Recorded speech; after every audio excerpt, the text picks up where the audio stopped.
Welcome to Leadership Speak, an advanced Toastmaster club for leadership development. We are one of the top 6 clubs globally. I am Nina John, DTM, your Sergeant at Arms for the meeting today. At Toastmasters and at Leadership Speak, we provide a supportive and positive learning experience in which members are empowered to develop communication and leadership skills, resulting in greater self-confidence and personal growth. Leadership Speak is a premier club for experienced Toastmasters to become better, self-directed leaders. We are an advanced club focused primarily on leadership development in everything we do. Please note that anyone else talking in the middle of the meeting will be removed by the Zoom master. Meanwhile, our timer, Deborah Walker DTM, has her hand raised, so we all can immediately see who is keeping time and who is double timing us. Our Toastmaster of the day, Madam Toastmaster Sandra Valks, is a compassionate, straight talker with a great naughty side to her, which you will find out during the meeting. Please help me in welcoming our Toastmaster of the day, Madam Toastmaster Sandra Valks. Over to you, Madam Sandra.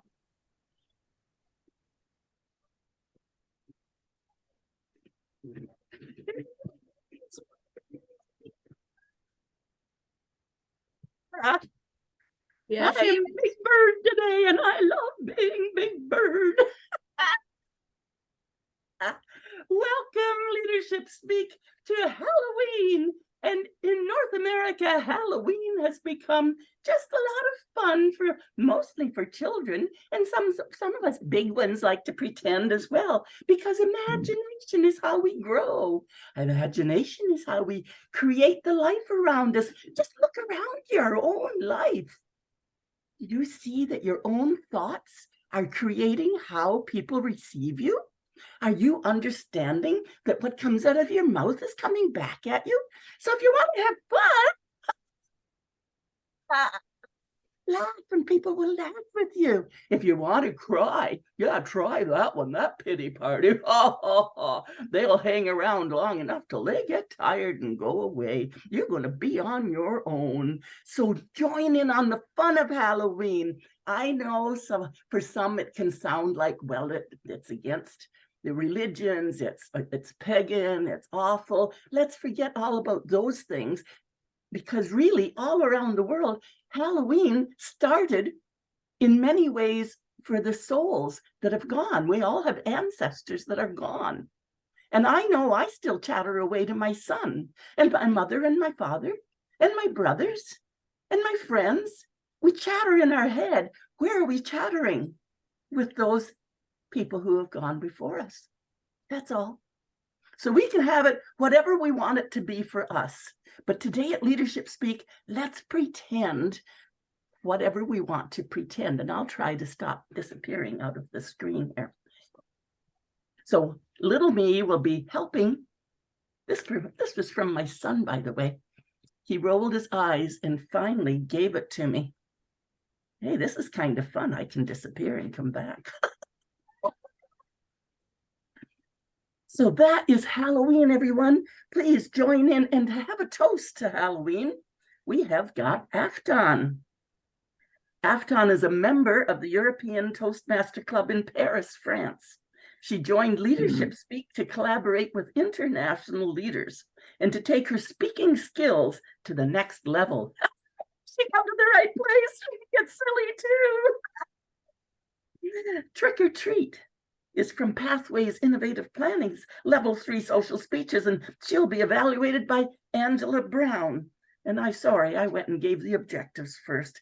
Afton's toast today will help us unlock our Halloween extravaganza, because in leadership speak, we are dead serious about having fun. Afton? Thank you very much, Toastmaster of the day.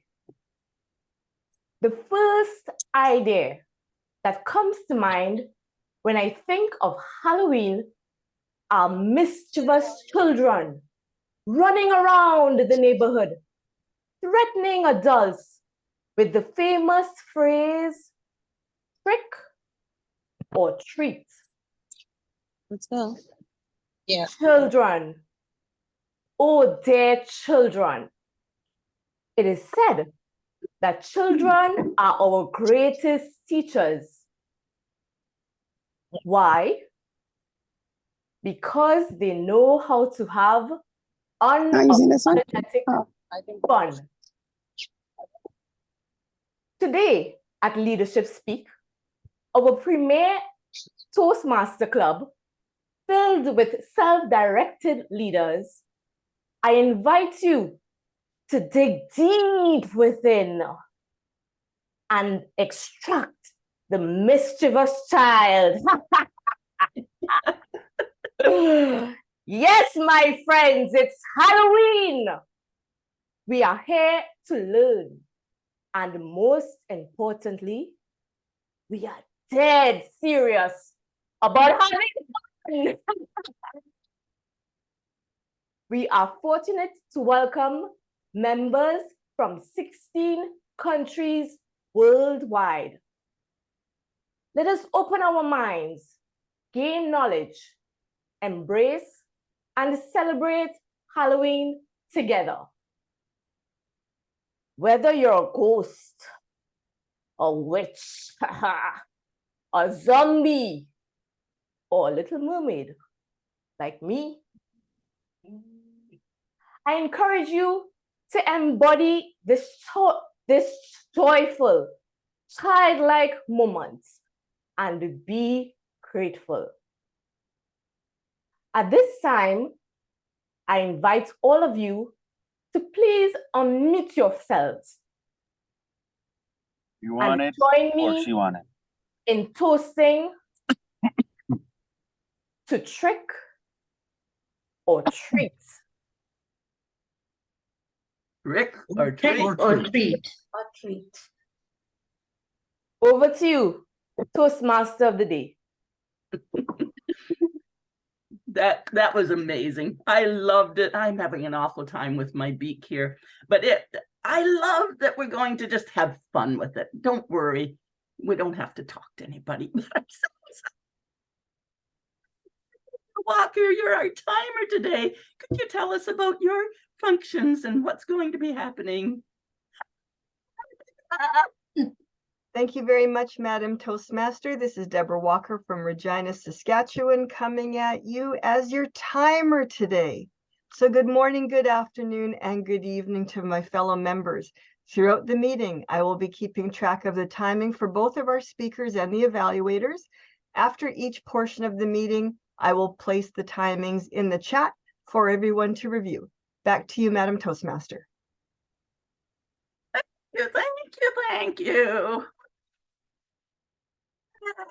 Now, I know that Angela Brown didn't get very much time to think about her evaluation, but Angela Brown, are you ready to evaluate that amazing post? Yes, I Angela? am. All right, Yes. let's do it. Angela. Okay, I thought that was a really great toast, Afton. I really enjoyed it. And I thought everything was great. I would only suggest that next time that you're doing your speech, that you would stand, your toast, that you would stand up. Otherwise, I thought it was a really great speech. Back to you, Madam Toastmaster. Thank you, Angela. Thank you. Stand up for the toast. Good point. We are going to get started with our day, and we have that tremendous leader in the club, Aswathy Rajan. Now, let me hear a little bit about her. Tony Bratchett, you are the evaluator. Can you tell us what we're going to hear from Aswathy? What do we watch for when we're evaluating?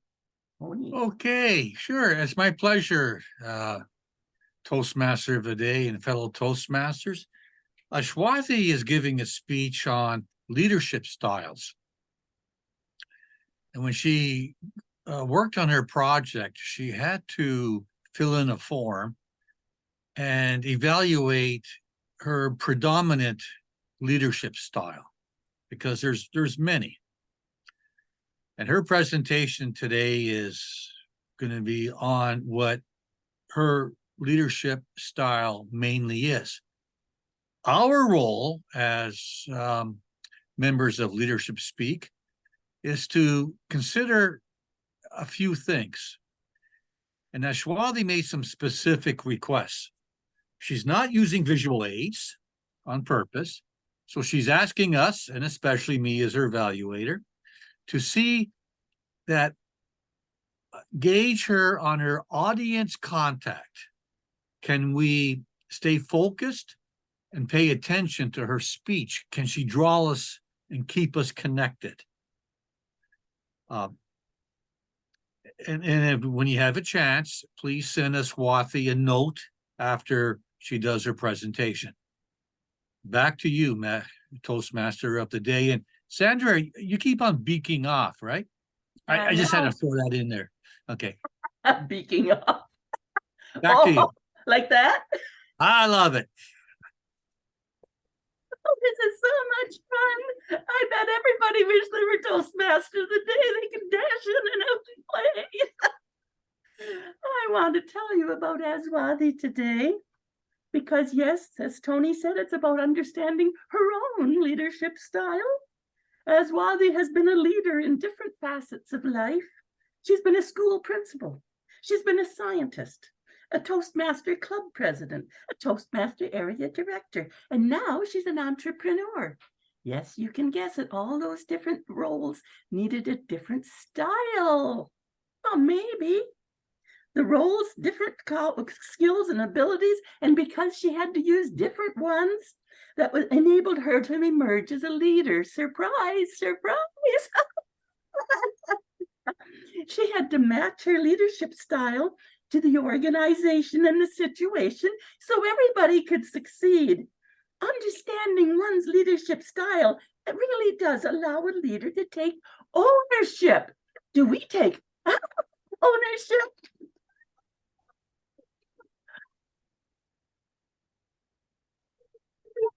Do we take ownership? We should. We need control and responsibility for ourselves here at Leadership Speak. So through this speech, Aswathy will share a few of her experiences to unfurl, that's the word she used, beautiful, to unfurl the leadership styles that stood out in her own personality during different circumstances. Yeah, that's my style. That's my style, says Aswathy. Aswathy, help us with, what's your style? Ladies and gentlemen, goals and ghosts, and all those who have dared to step into the shadowy realm of leadership, welcome to the spine-tingling exploration of leadership styles that will send shivers down your spine and raise the hairs on your back. As the moon casts an eerie glow over this haunted day, we gather to unravel the mysteries of leadership, much like deciphering the enigmatic whispers in the dark, where leaders emerge from the mist of uncertainty, ready to guide their teams through the darkest of forests, through the most haunted places towards the ethereal light of success. So if you are brave enough to venture into the unknown, join me as we uncover the secrets of leadership, Halloween style. Let me share my leadership journey A voyage defined by the pursuit of excellence, nurturing young minds and shaping the future as the principal of an esteemed school. In the realm of education, leadership takes on a profound significance as it directly impacts the lives of students and the broader community. My journey as a school principal has been an incredible odyssey of responsibility and inspiration. At the heart of my leadership philosophy is a commitment to creating an environment where students can thrive academically, socially, and emotionally. It is about fostering a culture of curiosity, creativity, and critical thinking. In my role as a principal, I have embraced the importance of mentorship, guiding and empowering our dedicated teaching staff to be the best of educators they can be. And leadership in education is not just about leading students, but also about nurturing and inspiring them to become leaders of tomorrow. Dear friends, collaboration and the community building have been the forefront of my leadership journey. I strongly believe education thrives when schools, parents, and the social community work hand in hand. And together, we create a supportive ecosystem that maximizes the potential of each student. I was able to experience this when I led a village adoption project. I initiated social upliftment and awareness programs like women empowerment, hygiene, cleanliness, and promotion of community culture in a nearby village. The students were the volunteers who planned, organized, and executed various cleanliness drives, cultural events, and various awareness programs in the village. But the journey was not as smooth as it sounds. Challenges are like those dark clouds created by the evil power that can engulf everything. And as a leader, I too was lost in the haunting darkness of those challenges. My biggest challenge was to share my vision with others and align everyone to reach consensus. My biggest challenge was sharing the vision, but when I started the program, which was cleaning the village by creating awareness of segregating biodegradable and degradable waste and construct compost pits for making organic manure. Our task was to share information and then change their careless mindset. Rejection, distrust, and internal conflicts were my limitations. But I had to keep a positive environment even through the stressful circumstances, and at the same time keep the faculty and the students motivated throughout the program. To maintain a rapport with all the villagers and establish trust within my team, I had to refrain from giving any negative feedback and constantly focus on their emotional needs to keep them motivated. And after brainstorming with my team members, we worked in small groups and organized awareness programs and educational sessions. We invited experts and also identified volunteers within the village who could support us throughout this initiative. With all these innovative and creative ideas, we could accomplish this task. And finally, we were able to build 3 compost pits and 6 garbage bins to separate waste in different locations of the village. Today, the villagers are setting an example by embracing this change. And this style of leadership is called affiliative leadership that promotes positivity at harmonious places, build harmonious workplaces, and team building. Also, my attempt to encourage innovative ideas and promote the ideas given by my team members made me an initiative leader. But if you all think that these are the only leadership style I have, then you are all mistaken. There is a prevailing belief that spirits can change appearances. Do you all agree with that? If yes, raise your hands. If you all believe that spirits have this power to change their appearances. Similarly, as leaders, we can also choose different leadership styles in different situations.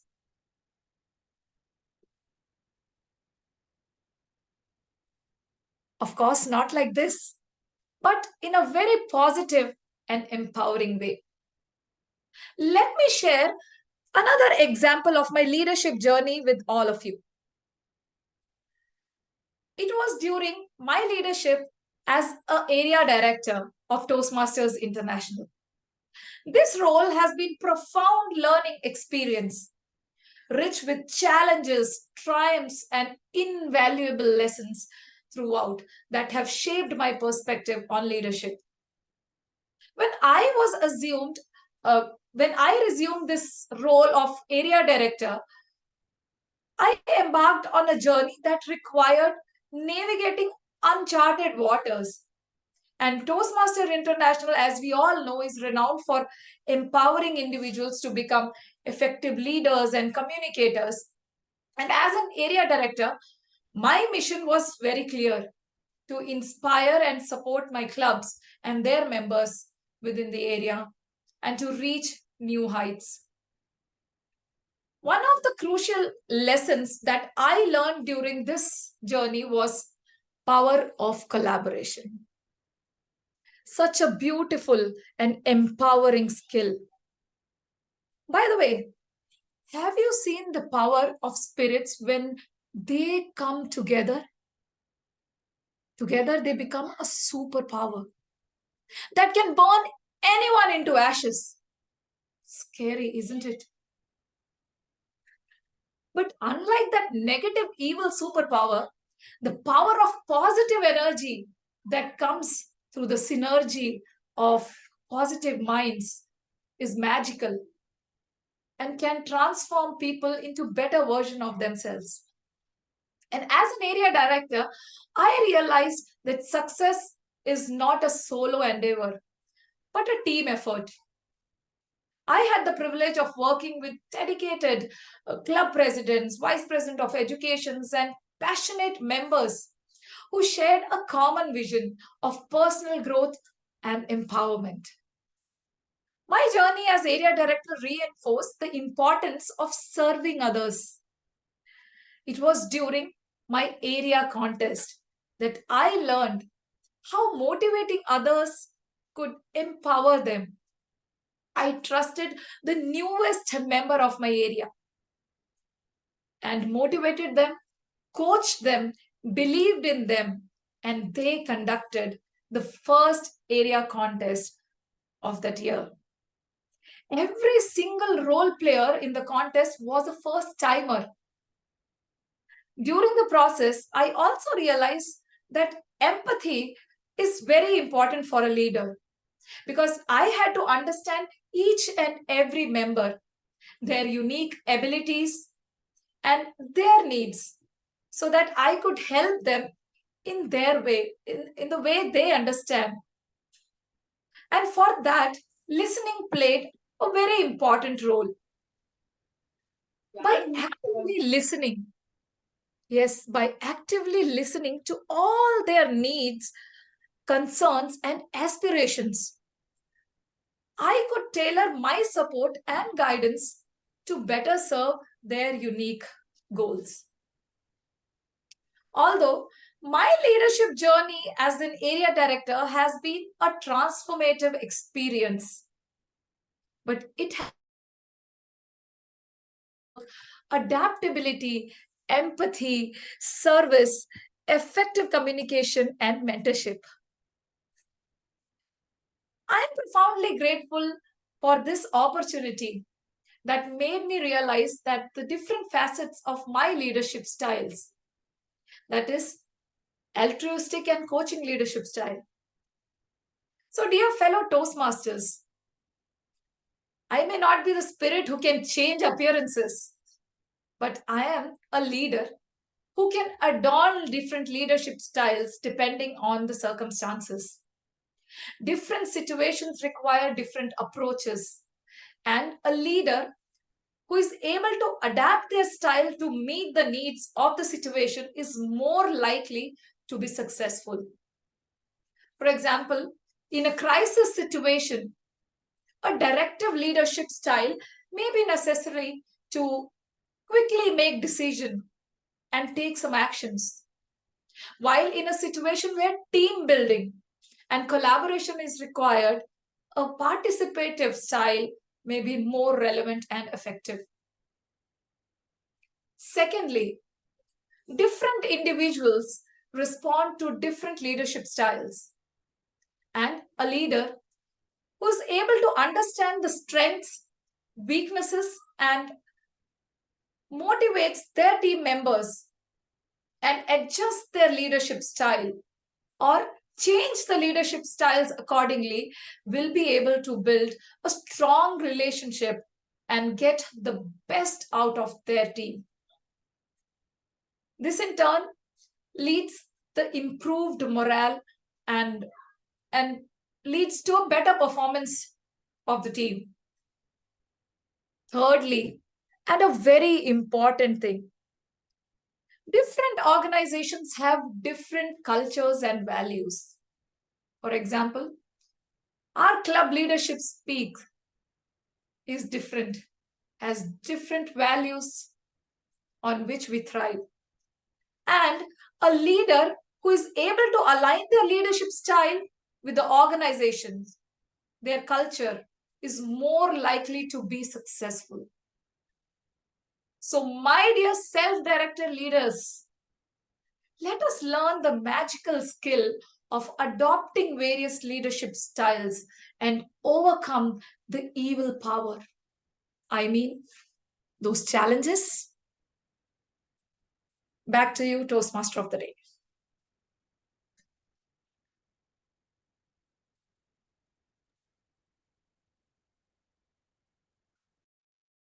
I think I'm unmuted. Yes, thank you. You know, that was edging on to inspiration, because if you can do it, we can do it, right? That's the beautiful thing, to inspire others to learn what we have learned and carry forward. Now we're going to get into all the speeches for today. And our first speaker is Daniel Omondi Odero, being evaluated by Elroy Vaz. Elroy, can you please tell us what we're going to be watching for in the evaluation of Daniel? Elroy? Yes. Good evening, Sandra, fellow Toastmasters and guests. Dan is delivering his project presentation mastery, level 1, project 3. The objective of his speech is to improvise his body language and choose an appropriate vocal variety. So he'll be evaluated on the usage of his vocal variety and body language. All the best to you, Dan. Yeah. Thank you, Elroy. Thank you. Now, Dan, I asked different people, I said, what do you think about this Halloween stuff? And his thoughts on Halloween in the diverse club is one of understanding a tradition that's totally strange to many others. That's really all this is about. I hope we do other themes on other cultures' special occasions as well. So we want to learn about it. He's a little confused about children getting candies and treats, though, from people they don't know. But just to set your mind at ease, they usually go around the neighborhood or to people they know, so they're pretty safe. Daniel is a career hotelier. extremely passionate about the provision of exceptional service across the board as a key ingredient to overall business success and deep satisfaction for both the served and the servers. I love that. Now we know why Daniel has taken a personal interest in life coaching and mentoring of individuals, helping them to find meaning and real purpose in their lives. All of us, without exception, are in search of finding joy to fill our lives. Yes, we want some joy and laughter, but many times the things we pick that appear to be the pot at the end of the rainbow only brings us fleeting moments of joy and more sorrow, disappointment, and unfulfilled emotions. Is this a pursuit, a futile endeavor? Help me welcome Daniel as he talks about the real pursuit of joy. The pursuit of joy, Daniel Odero.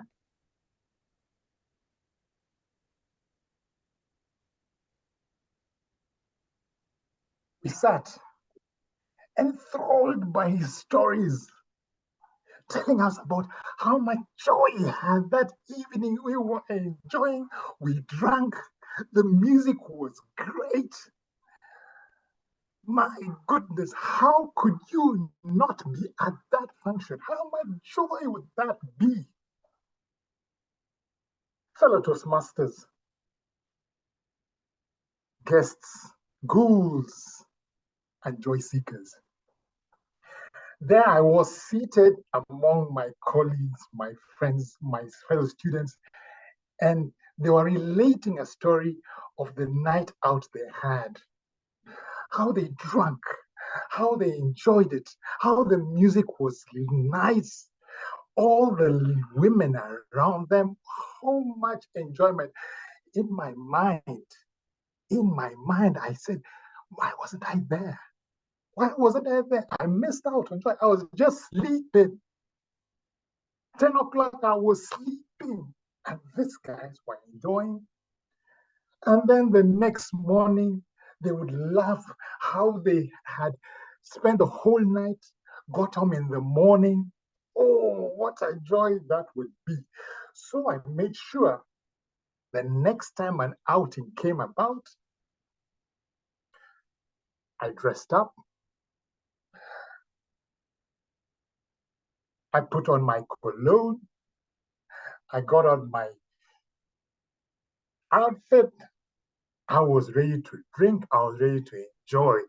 I got into the discotheque. The music was banging. It was loud. The music was so loud. I can't hear myself. Maybe it was too loud, but that's what's enjoyable about it. This is the enjoyment. So yeah, we're enjoying it. The loud music, the drinks were flowing. We were drinking. Oh, some of us, as they said, sat on our crates. Oh, what joy. And this went on 9 o'clock, 10 o'clock. I'm feeling a bit sleepy because I sleep at 10. But yeah, I'm out at night. This is joyful.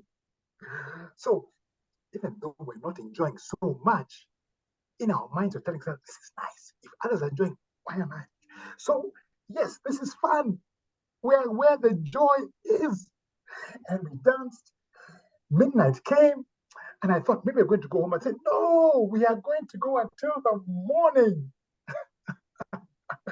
Morning time, you're feeling sleepy. The music is getting into your ears. You had too much to drink. You're feeling like throwing up. But people are saying, we're enjoying. This is fun. Finally, some people blacked out. And our body tells us sometimes when we overdo things, it gives us the warning signs. Get out of there. What are you doing? There's a disconnect. This is fun. We've been told it's fun. The way it was described made it so enthralling. It must be enjoyable. Maybe I'm getting something wrong. We danced. It all ended the next morning, 6 a.m. If you can imagine, when others are in their beds enjoying sleep, we were out at night dancing, tiring ourselves out, over drinking, looking for joy.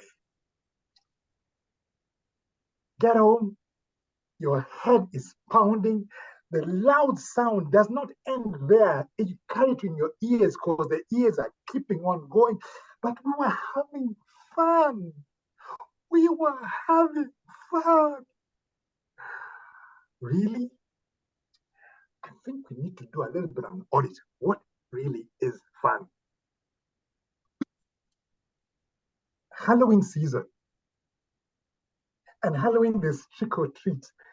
A time to have the sweets that you like, all the sweets to your heart's desire, and you can pick out what you want.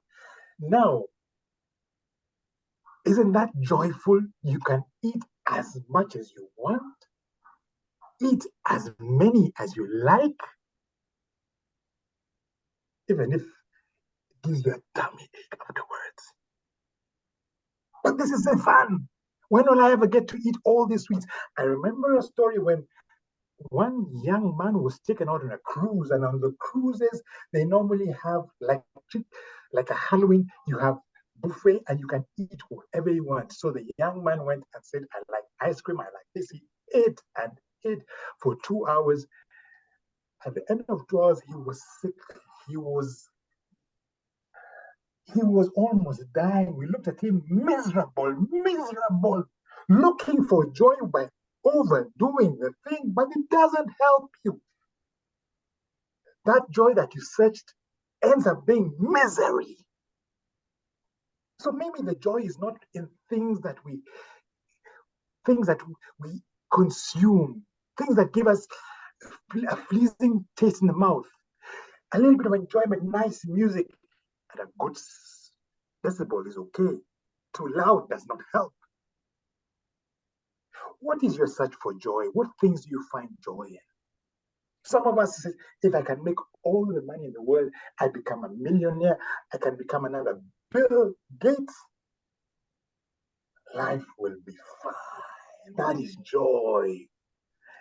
All to end up sickly in a bed in the best hospital, suffering. Your body is breaking down because you overdid many things. That's not joy. Think about it. Joy is actually doing things in moderation. Moderation. And maybe the joy is not the things that we eat and we enjoy, it's the company we keep. So instead of looking for joy in things, in occasions, we should find joy in the people we are with and the people we can serve. This is where we find true joy. The pursuit of joy has to be thought about and found when we serve and when we can do it with others. Madam Toastmaster.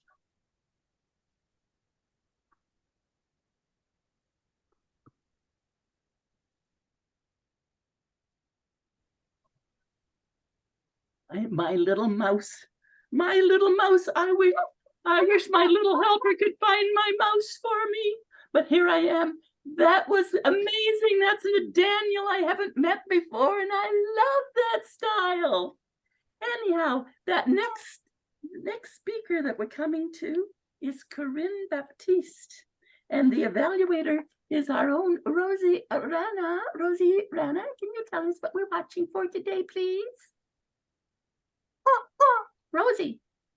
Yes, sure, Madam Toastmaster. Carine today is delivering the first speech of the team collaboration part. That's after the icebreaker. In this speech, she's supposed to receive feedback, and based on that feedback, we'll be delivering another speech. The things she really is working on, because this is an advanced speaker and therefore this is not her first speech in reality. The things she really is looking to improve on are her Zoom presence, her vocal variety, and her connection.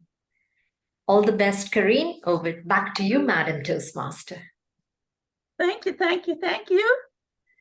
Today, Carine is looking here to share her experience of agility. There's a lovely word roll off our tongue. We didn't get a grammarian today, but I would think agility would be a beautiful word for today. Keep that in mind. Agility, let's be agile. Here we are being agile. So this is from a business perspective, but I think we could use it in leadership speak. She says that being agile enables us to be flexible and adaptable. Leadership Speak is a club with members from 16 countries, and these cultural differences shows that we really can learn from each other in order to better communicate and learn to be agile. Let's even consider, as we're listening to the business aspect, how we can apply that to our life here in Leadership Speak. Help me welcome Carine Baptiste as she talks about be agile. Be agile. Carine Baptiste. Thank you very much, Sandra, for this great introduction. In my company, I heard a sentence a few years ago. We need to work in agility, regardless of departments such as marketing, sales, IT. From my side, what does it mean? Hello. Agility. Yes. Enggak sacang ikirangala pitangala. Right. Lila. Sorry, I already started. In my company, I heard this sentence. We need to work with agility, regardless of we are coming from departments such as marketing, sales, IT, human resources. From my side, what does it mean, agility? It means to be able to move quickly and easily, and also to think about clearly and quickly. But why do we need to be agile in our professional environment? Because we can work in a better team, find solutions quickly when we have issues, challenge ourselves, reinvent ourselves, to dare or innovate, and also to get out our comfort zone. In thinking about this definition, finally, agility becomes a skill we need to develop in our mission. Let me share two examples. I've been starting a new job since February 2023. I was very happy because we worked in hybrid method. It means I work 2 days at office and 3 days at home. I'm a lucky girl. This is an incredible reason. A dream. I started very happy. I knew many colleagues. But finally, at 5 months, I felt alone. Why? Because this reason killed my social link with my colleagues. I started new projects, but I didn't know, finally, in terms of knowledge. And I decided to find a solution. Finally, since September 2023, I decided to work 5 days physically. And I saw the differences between before and after. Because I knew further my colleagues, I knew their missions, and they can share their knowledge, their skills. And finally, I felt more comfortable and I gained trust. This finally small parameter, I changed everything. Because I decided finally to accept the change management. Our spirit never likes changes, never likes modifications. This is human. When we feel in a comfort zone, we lack of comfort. We don't like, finally, to get out of comfort zone. It makes finally sacrifices because I felt more tired, but my spirit is very motivated. Another example. 2 years ago, my company organized an international sport challenges through worldwide. We need to create a team of 5 people. The objective is to walk, run, ride cycling during 2 weeks. The objective is to raise money for association that specialize in childhood education mentoring. The challenge for me is very inspiring, very motivating, but I don't like running, I don't like riding cycle. My colleague tell me, Carine, would you like to create a team with me and our colleagues? I said, I'm not sure I can contribute a lot to perform with you. It doesn't care. You can contribute another aspect. For example, quiz, because we have a lot of quiz each day, and you are very quickly. You like challenges. Finally accepted.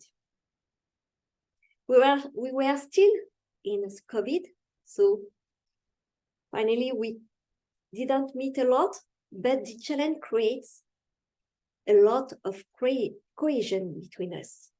We are the same team, but finally,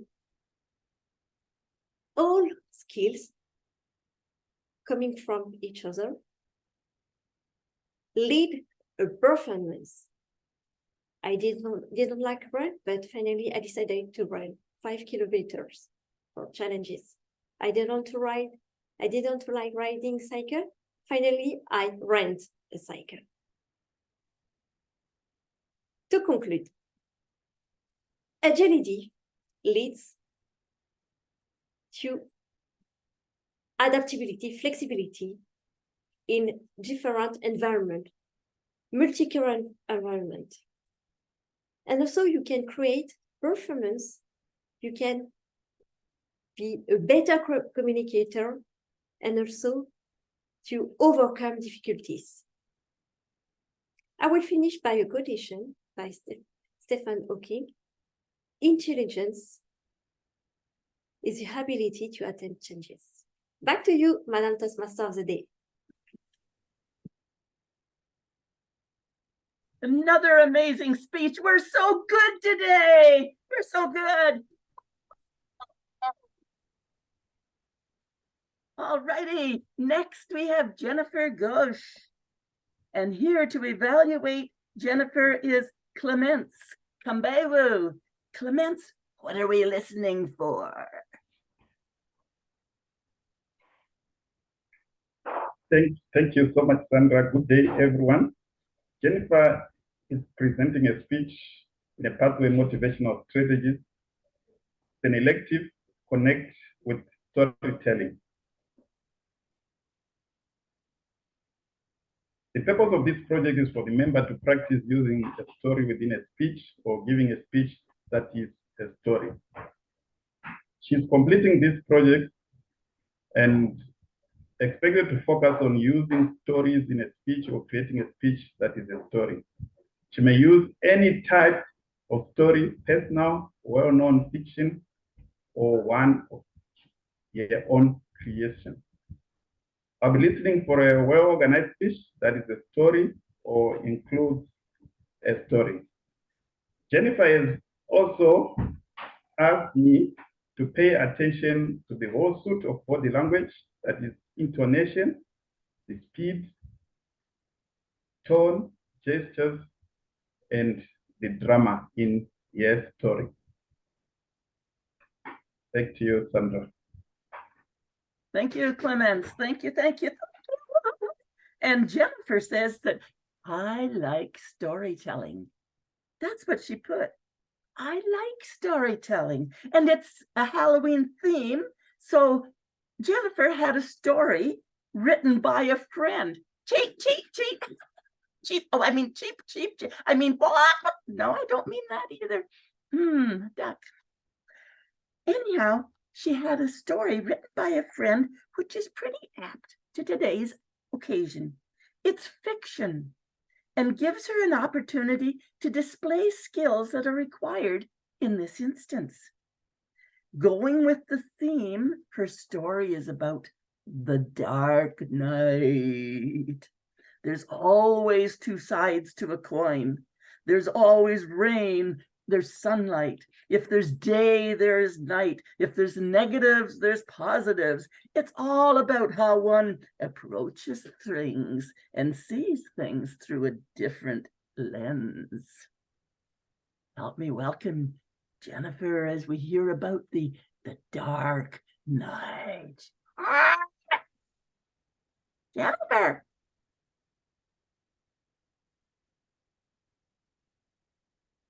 Good evening, fellow Toastmasters. Do you want to hear a story? I have one for you. Rani got a call on her way to office. Pick up Ravi from the airport in 30 minutes, said a shrill female voice. 2 minutes later, she got an SMS. Where are you? Have a ride. Ravi. The problem was, Rani had never heard of Ravi. Once again, a phone rang. It was Ravi himself. He said, I miss you a lot. Rani was about to hang up, but his eerie voice did not allow her to do so. It had a spine-chilling effect, and in spite of trying repeatedly, she could not hang up. He continued, Ravi and Rani were meant to be together, even after death. For a moment, Rani thought, must be mentally disturbed. Soon realized that Ravi was no ordinary guy.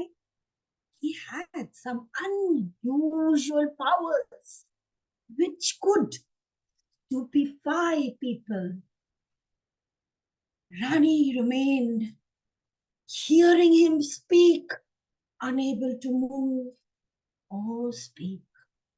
Finally, through hard struggle, she succeeded in hanging up the phone. During that day, Rani was unable to concentrate on what she was doing. Her mind kept on returning to the phone call. On reaching home later that night, she found the front door unlocked. Strange. He never ever forgets to lock the door. Fearing the worst, she runs to switch on the light, but there is a power failure. She is a nervous wreck. Just groping blindly in the dark, she moves towards her bedroom, where she sees Shasha, a cat lying on the floor. Suddenly, Shasha's eyes began to glow brightly and she began walking. Rani followed the cat as if in a trance. The entire colony was in pitch darkness. It was terrible. Rani moved around until she reached a house where small streaks of light were visible. How did she reach the house? Shasha took her there. Strange, isn't it? Rani saw a man sitting with his back towards her. The moment she set foot on the threshold, the man turned, smiled, and said, "Finally, you are here. Oh, Rani, my love." Rani was horrified. Who is he, she thought. And if by magic, the man read her thoughts. "I'm Ravi. Don't you remember me?" Rani was stoked at his answer. His eyes were glowing brightly, just like sparkles. Suddenly, a cold wind brushed in, and Ravi's eyes glowed even brighter, evil and red. Ravi began narrating his life story. He was the son of a demon named Ravan. Ravan initially was a very good man, born with superpowers. As he grew, he used those powers for selfish reasons. At times, he would hurt others to get what he wanted. Ravi could even foretell the future through his powers. He knew he would have a son who would carry on the legacy to rule the entire world. Is this some sort of a Harry Potter story? No, it was true. Rani slowly walked towards slowly walked towards Rani and said, "Sorry to bother you, Rani, but you don't know me. I know everything about you. Like father, like son, I too have inherited superpowers, and I do not want to use them for the wrong reasons. But my father is forcing me to do so. My mother is a normal woman. She truly understands me. And she called you this morning. My mother believes you can help become a good man. I want to marry you and lead a normal life like any other couple." As soon as he uttered the last words, the room lit up. Rani could now clearly see his face. Ravi was amazingly handsome, but his red, glowing eyes were spooky indeed. Ravi said, "Don't worry about my eyes. As soon as we are married, all my powers will vanish and my eyes will also become normal." Rani felt really dizzy, but after some time she asked, "How did my cat know your house?" Ravi responded, "I cast a spell on Shasha to bring her to my place." Rani could see the honesty in Ravi's red eyes.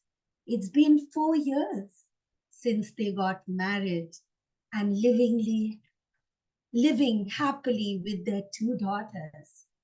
The dark night lit up Rani's future. Darkness cannot drive out darkness. Only light can do that. Hate cannot drive out hate. Only love can. By Martin Luther King. Over to you, Madam Toastmaster.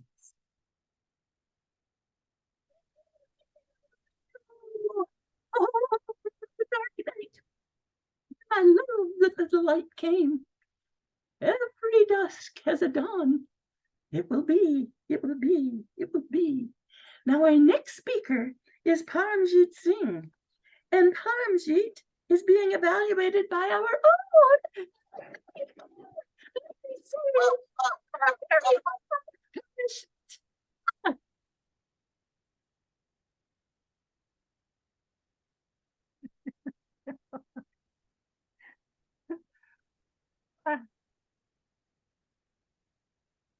The objective, please, for Paramjit.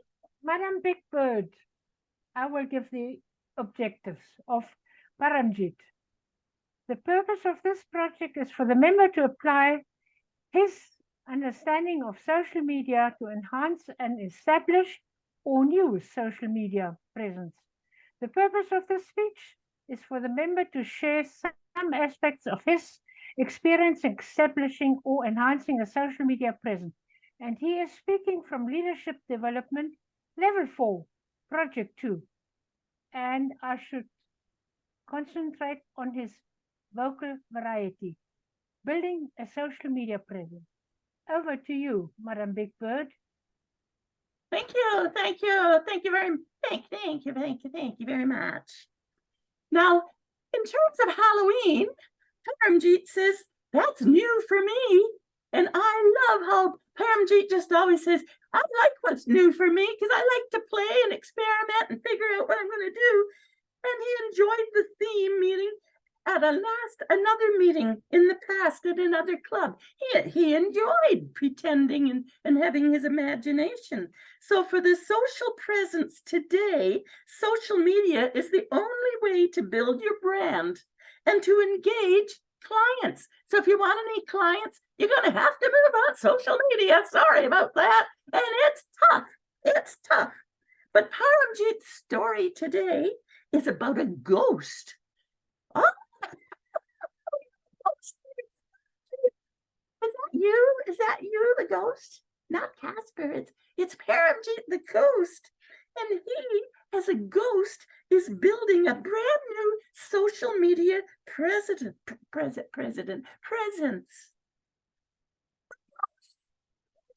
And she is a ghost.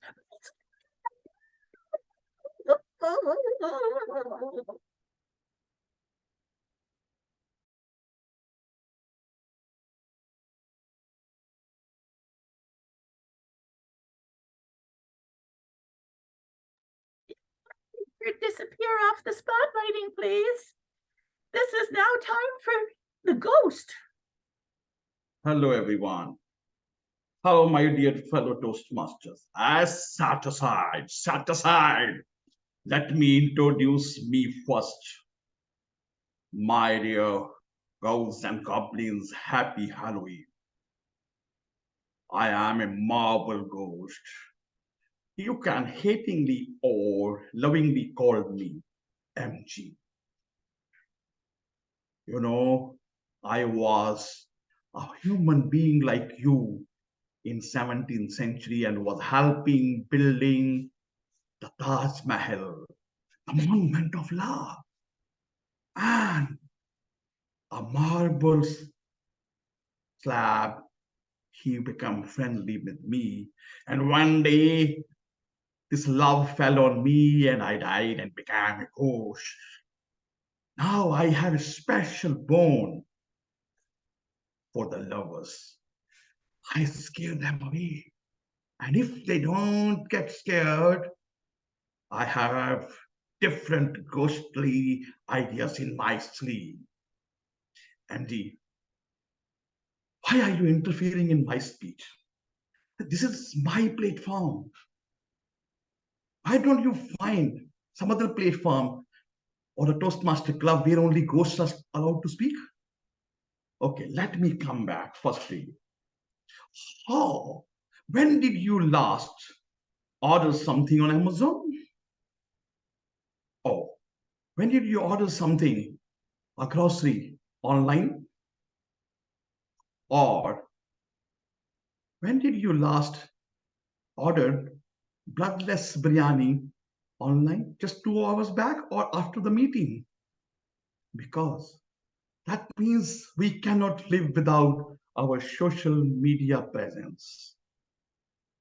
But that was not what I was thinking in 2020. And I attended a masterclass by Jay Shetty, and who was charging around 10,000 dirham after that for a mentorship. And there were people lined up against. However, I now felt that this is a certain good investment where I will get a return of. I was thinking, I am very good at Facebook. I have a good knowledge, a very good courses I have done. And based on that, I will be getting a wonderful clients. However, I'm still hunting for my clients on the internet. And after 3 years of hunting, I still suffer for getting my clients for my NLP training as well as for my coaching. Yes. I was following you there also. I was listening all the master class by hanging from the fan. I was also without job. And then when I came across the 4th level project, building your presence on the, I thought, what is this? Why are building a presence, social presence, is a part of a for a Toastmaster club? But I was really surprised when I went dig into it. I found that Toastmaster has such a wonderful foresight, and they have given everything for us to become world-class leaders by becoming our presence on the social media also. This put fire on me, and immediately I started working on this, and I built my website, Coach Paramjeet, put it myself on the Facebook in a proper way, as well as LinkedIn and connection with the Instagram. I very well realized that my wisdom, if I share with the people, are wonderful, relevant ideas, and if I do it on the regular basis, I will be able to get a lot of clients. And it started pouring in more clients, and now I became busy and had a lot of wonderful opportunities to deal with the different people and help them with my life coaching and NLP training. Yes. That means you are casting a spell on the internet. Just don't pat on your back. Your friends, I also got benefited. I first of all scared Paramjeet and then asked him to build a website for me also, so that I can be also present on the media. And this was my website. I am a marble ghost, experienced 392 years. That was what is my experience. And can you imagine what are the results? I am getting very occupied now, very much occupied I am getting on. And what I want to say is that even if you are a small person, even if you are having a corporate presence, if you are a solo entrepreneur, please find the clients where they are available. And they are available on the LinkedIn, they are available on Facebook, they are available on Instagram, and even TikTok also. So be there. Start building your presence with the deadly strategies for the social media presence. Give them the relevant information, and you will be able to connect with them very soon, like I'm connecting with you. And don't be a girl like me who has wasted so much of time. Start building your brand and do your best to keep the relevant content. And I wish you a wonderful effort and success in your efforts with a spectacular journey. Of course, now I have to go as there is a lot of traffic on my website. And MG, you want to say anything? No, I think its time is over. Over to you, Toastmaster of the day.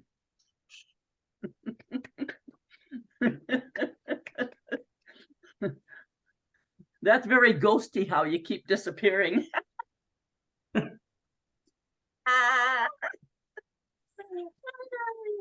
That's creative. You got to teach us and be a ghost. Our next speaker is Noorul Munawwara, and she is being evaluated by Thadi Bakanso.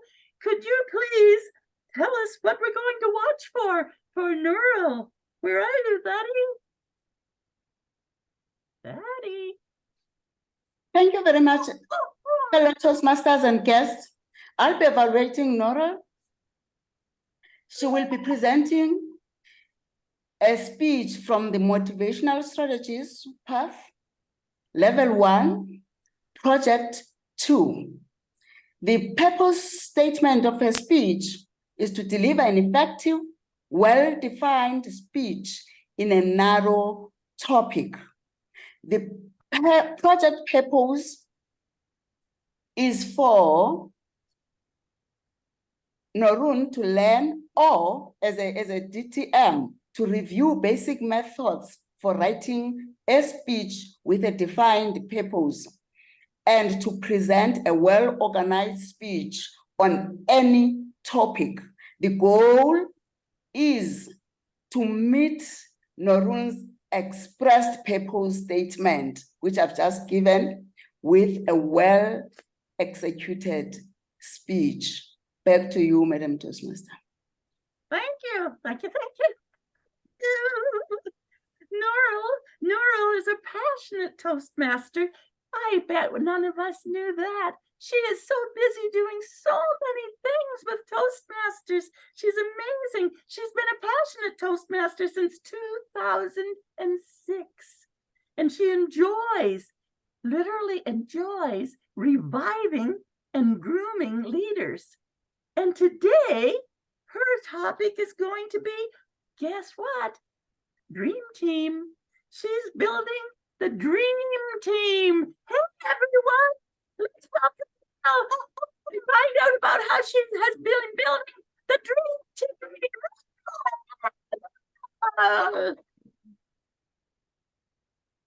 Noorul? Yes. Toastmasters.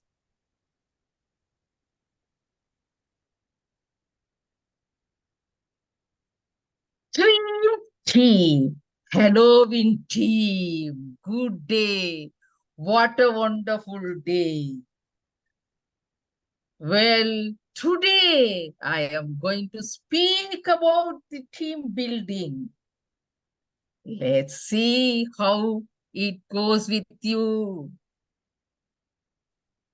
Yes, team building is a topic close to my heart, but also essential for success in any organization.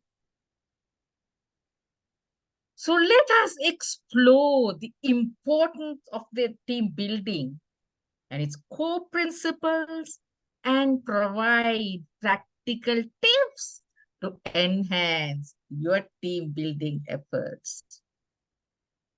Team building is not just a buzzword. It is the cornerstone of a thriving organization. It is about creating a group of individuals who work cohesively toward a common goal, leveraging each other's strengths and minimizing weaknesses. The significance of team building cannot be overstated, as it leads to improved productivity, creativity, and overall job satisfaction, as we are witnessing the Halloween team meeting of Leadership Speak. Let's dive into some core principles of effective team building. Any organization should have a vision and mission. A successful team needs a clear and shared purpose. And we must make sure everyone understands the team's mission and how their individual contributions fit into the bigger picture. And today is one example of advanced leadership speak club meeting. Communication is another important factor. It's a key factor. We have to encourage each and everyone to have an open and honest discussions. Teams that communicate well are more likely to resolve conflicts and work together seamlessly. Important, trust. Trust is the foundation of any strong team. Building trust takes time, but it's worth the investment. Trust helps team members feel safe, takes risk, and innovate. Diverse teams bring a variety of perspectives, which can lead to more creative problem solving. Foster an inclusive environment where every team member feels valued. Roles and responsibilities of each member are very important to prevent the misunderstanding and overlap responsibilities of each and every member. This promotes accountability and efficiency. Conflict resolutions is very important. When a lot of expertise join together, people have different views, different opinions, but the team members should understand to bring the difference minimized. So we should encourage healthy conflict resolution strategies and consider them as opportunities for growth. Recognition and feedback. We should acknowledge and appreciate team members for their contribution. Regular feedback help individuals grow and the team to improve. So these are the 7 tips. So let us focus for the practical approach to have effective team building. When we put up a team, it is important that each and everyone get together, understand the team dynamics between each and everyone. So we should engage the members in team building activities, such as workshops, retreats, or team building games. Everything will contribute to build the understanding of each and every member. And also these activities will help trust and foster better relations among the members. Team building training to enhance team members' interpersonal skills, communication, and conflict resolution abilities. Because when we make a team, we have members from different background with different diversities. So it is our responsibility as the leaders to bring them together. So team building, team training too is an essential tool. And the members should have clear communication channels. How we can communicate, how we inform, to whom we report, to whom we approach to get ideas. Otherwise, when we have about 50 members in a team, it is not possible to have a successful project. So establishing clear channels for communication, which within the team, it is very, very important. Are we going to have use the WhatsApp, email, or whatever it is? What are the social media that we are going to use to communicate among us and to propagate, to use as a public PR promotion tools? So regular meetings, project management tools, and collaborative software can help streamline the communication. And the other one is very example. We as a leader, we should lead by example. We should show our dedication, professionalism, commitment to the team success. Your actions speak louder than words. So as leaders, we must focus on our leadership role as an example. And we always should celebrate the achievements of the members. Maybe they must do a small work, but we should recognize their achievement and motivate them for them to boost their work and boost their collaboration and with us. And also we should make them understand that continuous learning is important, as we do in the Leadership Speak Advanced Toastmasters Club. Wow, I'm going to help you there. A culture of continuous learning and improvement. Teams that seek to develop their skills and adapt to changing circumstances tend to the most successful.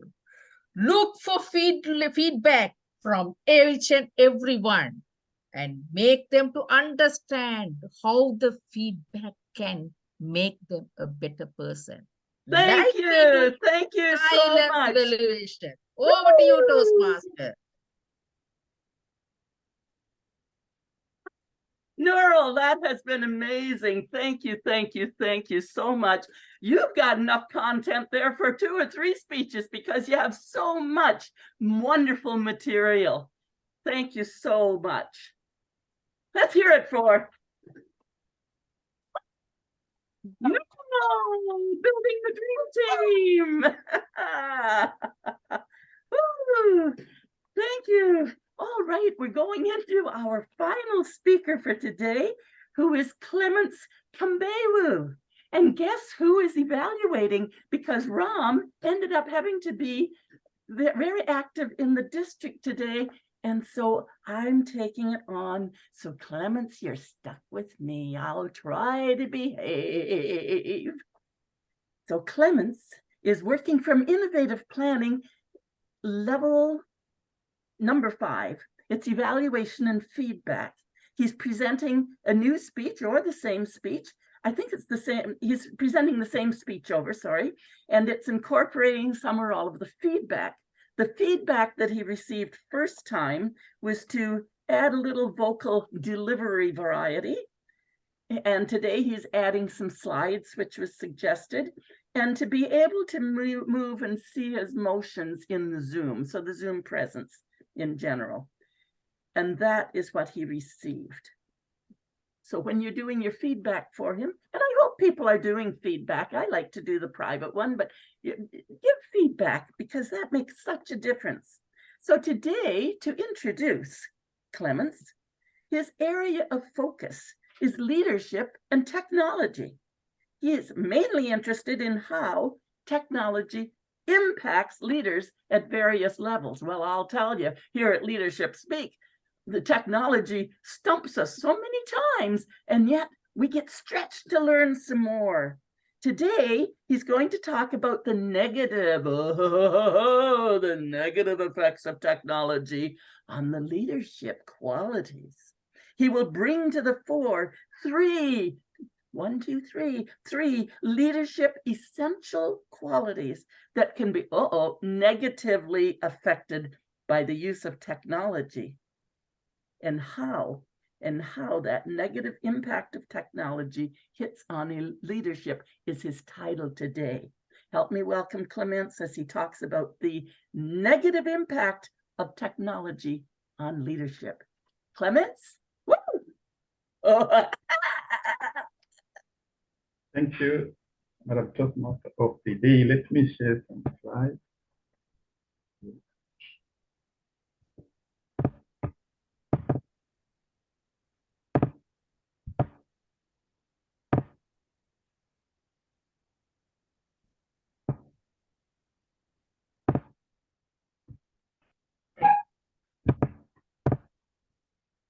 How many of you here use technology in your everyday life? Show me by raising up your hand.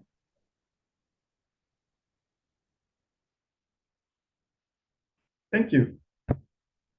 Technology has assisted leaders in many ways to be more effective, including accessing information quickly, making timely decisions, and also leading remotely. But it is also important to understand that technology can affect certain leadership qualities. Being aware of these negative impacts of technology on leadership qualities is important to you as a leader, for you to be more effective and to use technology which is more to your benefit than to your detriment. In this way, you can be able to choose your technology wisely. I believe many of you here are leaders. You are leaders and you use technology in many ways. I have researched this topic and I've had experience in many other areas of my life, in my work areas.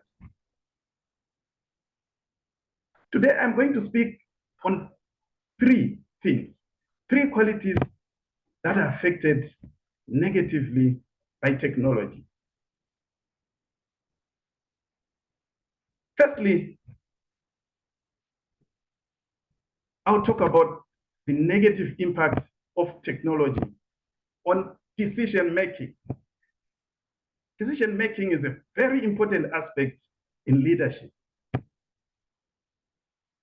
Technology impairs decision making. We receive a lot of information daily from everyone, from everywhere, anytime nowadays. And this information, it comes to us in large amounts. According to Roy Darius, in an article that was published online in the Wiley online library, he says large amounts of data can interfere with decision making by causing cognitive overload. When we have large amounts of data coming to us, we are unable to think properly. In another citation, in that same article by Roy Darius, Edward, 1954, he also goes on to say that large amounts of data make it difficult to filter data and make reliable conclusions. Human beings, I believe, to be able to make reliable conclusions when we focus on maximum 3 variables. And in this case, when we are receiving information from everywhere, from everyone at any time, That is way, way, way more than 3 variables. And that makes our decision making really, really impaired, because we cannot now filter the data and make reliable conclusions. Now we've looked on the effect of decision making, of technology on decision making. We will go on to look at the effect of technology on relationship building. Relationship building, and also an essential asset in leadership. Without relations, we are not leaders. Because of the use of gadgets, technology creates a social distance between the leaders and followers. The relationship has become artificial. It is without tone and without interaction. And this makes it difficult to build relations, because almost all the time we are far away from each other. And as we interact, the followers, the people, they feel less engaged from the leader. For example, long ago, people used to meet and call for this physical business meeting where they have a dinner and chat. And nowadays, it's being done in less time. And this makes our bonds weaker and weaker. And as a leader, you are not able to build very strong relationship bonds. Lastly, we'll go on to look at the third effect. Technology has an effect on our motivational abilities as a leader. It's quite interesting, because when you look at technology, we would expect that it's the one that should enhance us. But in this situation, when you look at it, technology manipulates people's emotions. The time-limited response that we get, they can bring excitement, they can also bring stress. Do it now. Your workers are sitting, do it now. Speak to them now. Say no now. And we have to do it right away, because that is the push that we are getting from technology, that manipulation. And as a leader, and if you are going to lead others and you are manipulated, you can imagine you are stressed. That would be very difficult for a leader. And we also get what is called emotional attachment to technology. When you use technology, many of the times you are emotionally attached to it. And then when we don't have it, we feel we are alone. And this is always happening with us in most situations. I have talked about the effect of technology in 3 areas. Technology affects our decision making, technology affects our relationship building, and lastly, technology affects our motivational ability. It is important for you as a leader to be cognizant of these negative effects, and so that you can be a more effective leader and be able to choose your technology wisely. Back to you, Madam Toastmaster. Wow. That was running through some really, really, really important stuff. And I look forward to evaluating you shortly. Now, what's happening next is that I have completed my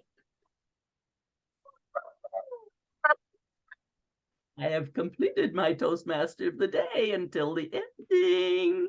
And now I'm going to bring on our general evaluator. Brahm Mimon has been around this world for a few decades.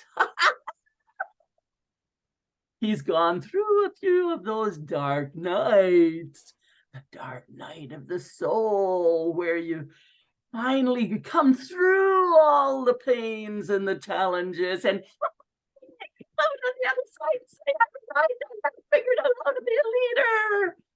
Oh, I think I've got it figured out how to be a leader. Oh, there's more to learn. There's more to learn. and it keeps us learning more here at Leadership Speak. Help me welcome your general evaluator for the day, all right, Demon. No, not demon, not demon. No, not demon. Our own Brahm. Run.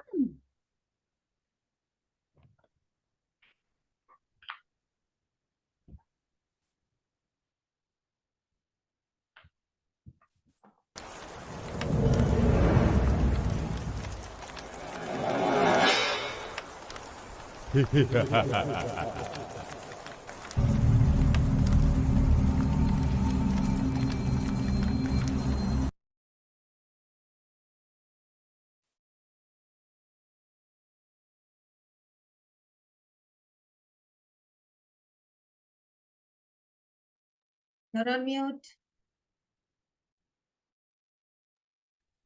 I'm on very, very thirsty. I've woken up after 200 years, and I shall be drinking everyone's blood over here. Helga, bring me my victims over here, one by one. Bring them in, for I'm going to sort of drink, starting with a big bird. Ladies and gentlemen, welcome to Journal Evaluations and Halloween theme. And today I have a great team of ghouls and goblins and ghosts to do evaluations and help me Count Dracula himself. And our first evaluator has already done the evaluation and escaped the castle, Angela Brown. But our next evaluator to evaluate the Toastmaster of the day is Mrinal Kanti Ghosh. Mrinal, come on and tell us, how did the big bird do?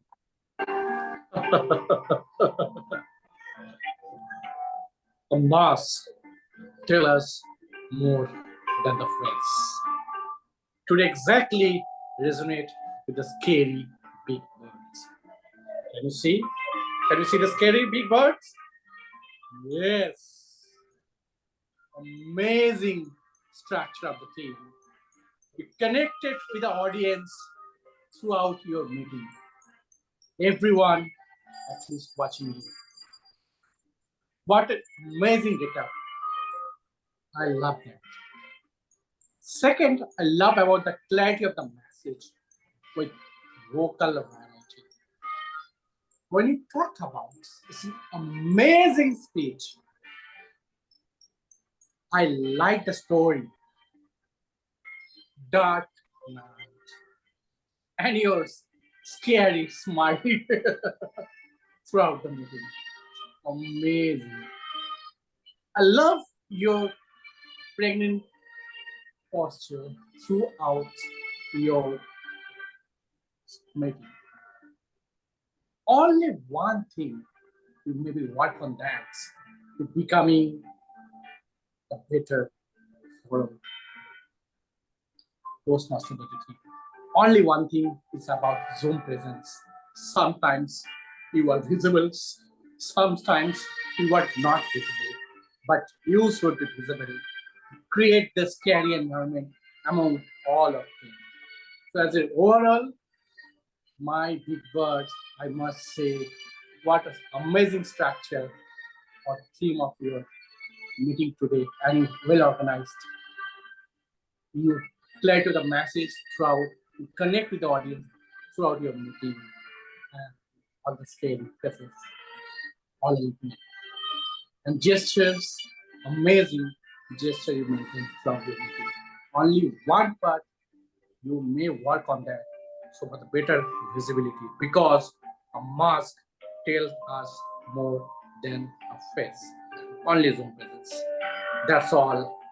Back to you, our Count Dracula Brown. Well, thank you, Mrinal, over there. And, it was not that easy to hear what Mrinal was saying because of that bird was singing at the same time he was giving his evaluations. I was wondering whether to listen to his bird or to his evaluations. Mrinal, you were effective at mentioning how the big bird conducted herself through the meeting and how she's conducted the whole role. What I would have liked to listen and hear, Mrinal, is how did she conduct herself before the meeting? Because this is where the Toastmasters of the day role begins, way before, and then during the meeting as well. So, for example, on the agenda, you see there's a lot of TBDs and no titles to the speech. I would have loved to hear your take on that, because here the actual agenda is for the guests, not for us, morely to do with the guests and how it appears. So I would have liked to hear that as to, did you find that okay? Did you find that inadequate? Whatever. Things like those. So I would like you to focus next time on, when you're giving an evaluation to the Toastmaster Day, it's not about gestures and vocal variety and so on, as much as how the meeting was conducted from before, during, and after, and of course, how it until the time you take over and give the evaluation. Thank you so much, Mrinal, for that. And now I will move on to our next victim here. And that is my very good friend and one of the charter members and somebody who was brainstorming how to create this club with me last year in February, Tony Breshett. Tony, the hockey player. Thank you, Mr. General Evaluator. You're pretty scary, but I think Big Bird's rubber chicken is the scariest one of them all. My evaluation is regarding Aswathy's presentation. Aswathy, on behalf of myself and the club, I'd like to commend you for a fantastic presentation.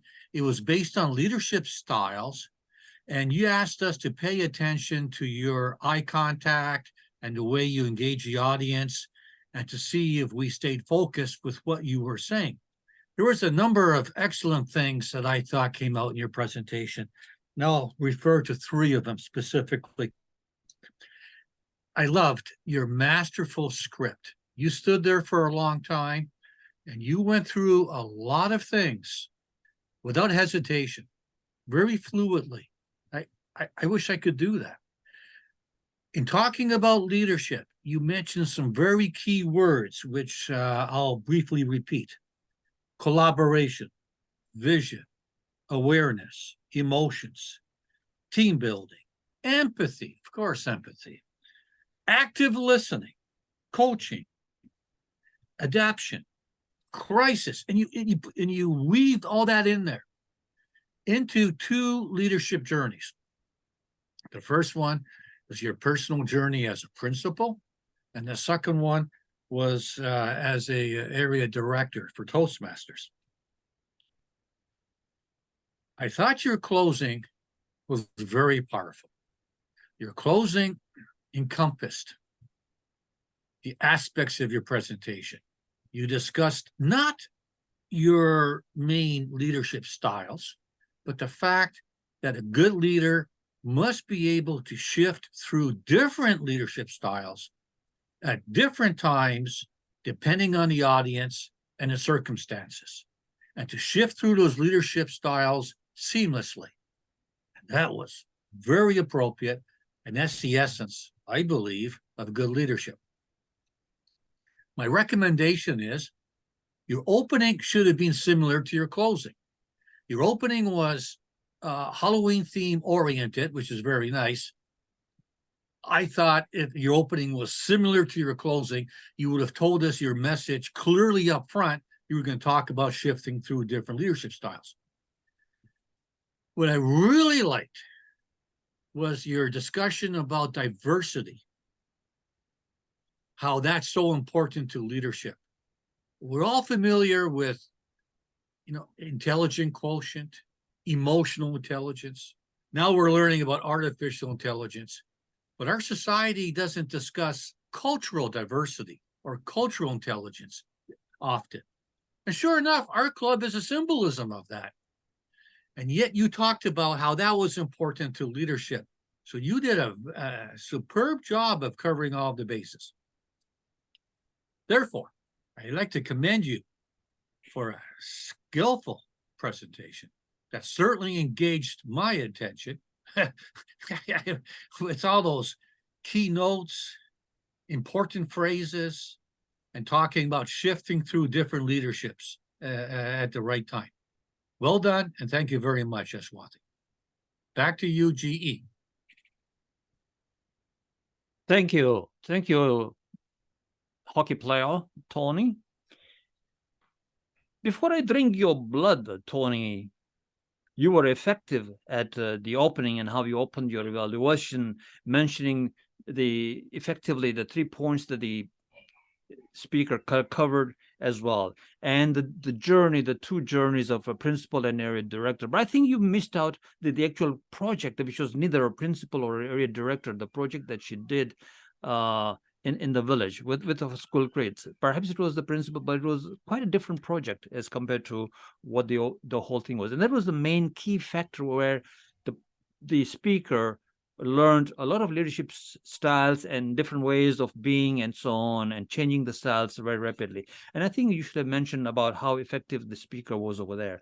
So that's where you could have improved. I think you were also effective at the conclusion part, where you did the recommendation and the commendation, and you actually did summarize your evaluation.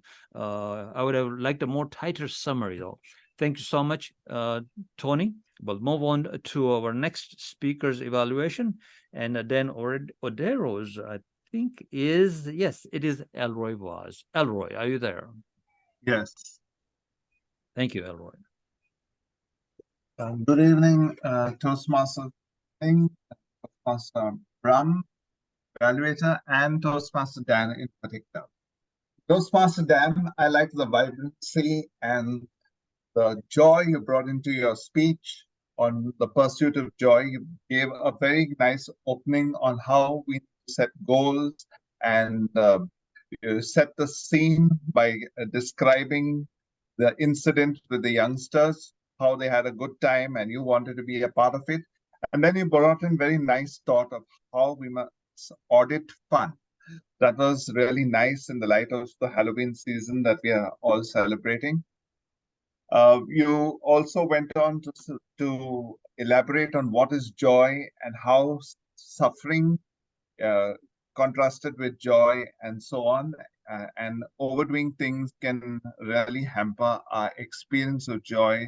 And finally, you stated on moderation, the whole essence.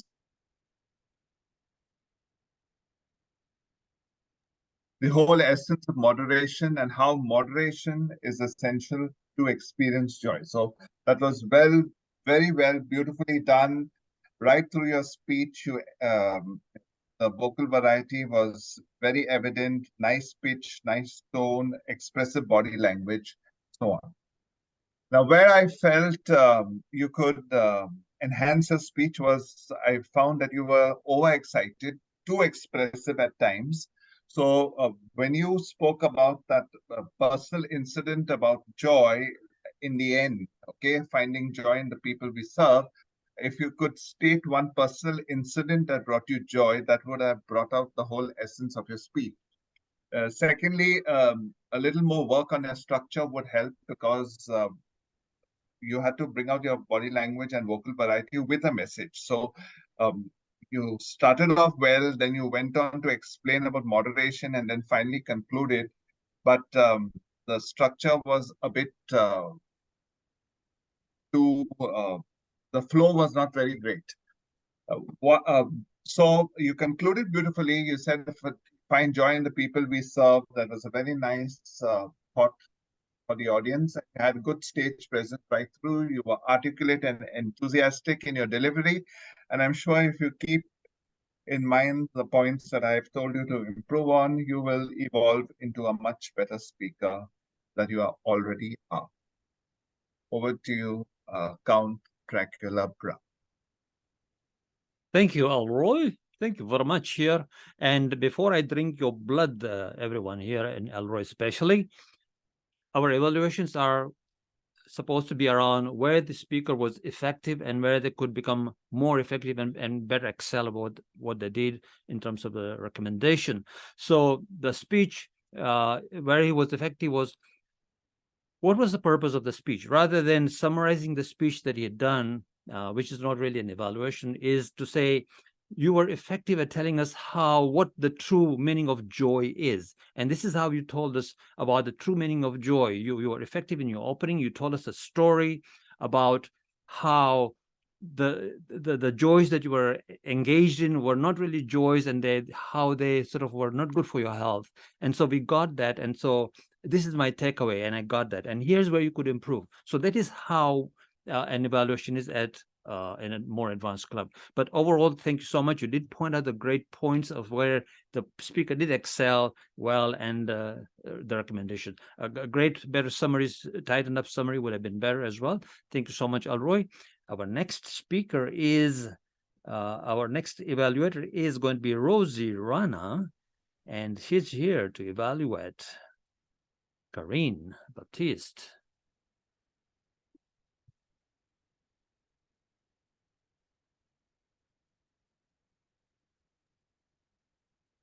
Fellow Toastmasters, ladies and gentlemen, today from Carine, we heard a heartfelt delivery describing with rich detail 2 experiences where she had to adapt. Carine, congratulations. I love the structure of your speech, because you began about agility and started with a definition, which for you is more about adaptability, flexibility, and performance. And then you moved on swiftly to 2 experiences where circumstances were such that you had to adapt. So I commend you that you stepped outside your comfort zone. And by doing that, the audience generally loves stories of struggle and then how someone accomplishes. So we were drawn to you. And that's one thing you wanted, which was connection. And so please keep doing that, showing how you struggle, because you give your vulnerability and then we warm up to you and then you show how you stepped out. So that was brilliant. I want to focus today on the things that you are working on. The first being Zoom presence. And for that, I want to give you big checks, big checks. This was an area you struggled with in the past. We've spoken about this before, and today you stood, you delivered, you were center stage. We could see the whole of you, and so congratulations, your camera was well positioned. So brilliant. Well done. The second area, and allow me to dwell on this a bit, was vocal variety. And I want to dwell on it because this feedback, I hope, will be something you take, as this is what the project requires. Now, in its basic form, vocal variety is about tone, about speed, about volume, and the like.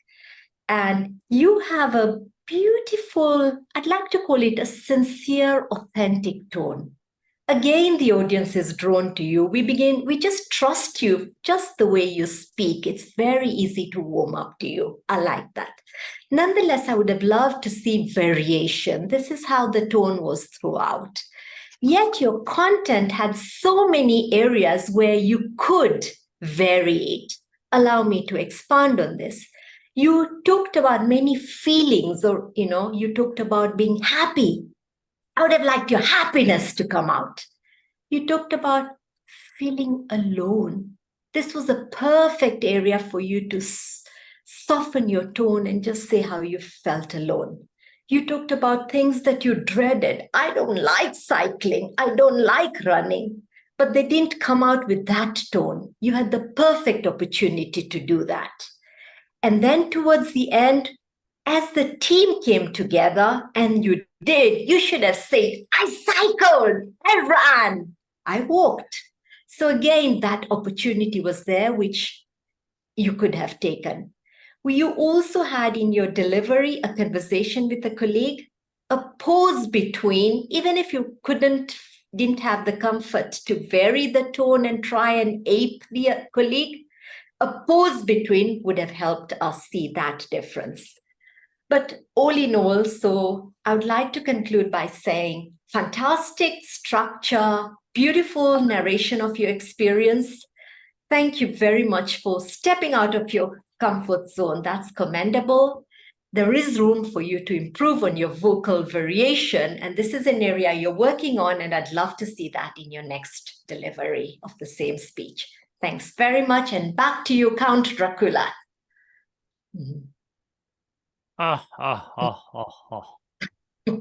I shall leave you to the last because I don't like the spots on your face. You'll be the last one. Helga, bring her the last. You were effective at saying where the speaker excelled at. You were effective at the Zoom presence. You spent a lot of time on the vocal variety and how the tone should be much more than perhaps the other parts of the speech that you could have focused on, where you could have been a bit more effective yourself as an evaluator. As an evaluator, we want to see what the speaker was going to, what was the speaker's intention. This intention was be agile, be flexible and adapt and so on. So did you get that? Was it a takeaway? And so that should be a mention as to the opening, the structure, how it was layered, and the conclusion actually gave you the tools or the ability to see clearly whether being agile and how to be agile was something that you could take away with. So what was the takeaway? Whether it was inform, inspire, influence, motivate, negotiate, or persuade you? Any of those happen? Did you get persuaded? Would I like to see some of that there? Otherwise, it was also well summarized at the end. I like the summary. You excel at that. Thank you so much. Our next evaluator is going to be for Jennifer. Rani.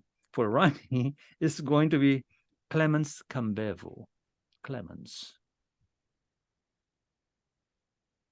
Thank you, Ram. And thank you to Jennifer for being bold today and coming up to speak also on the theme, give us a story.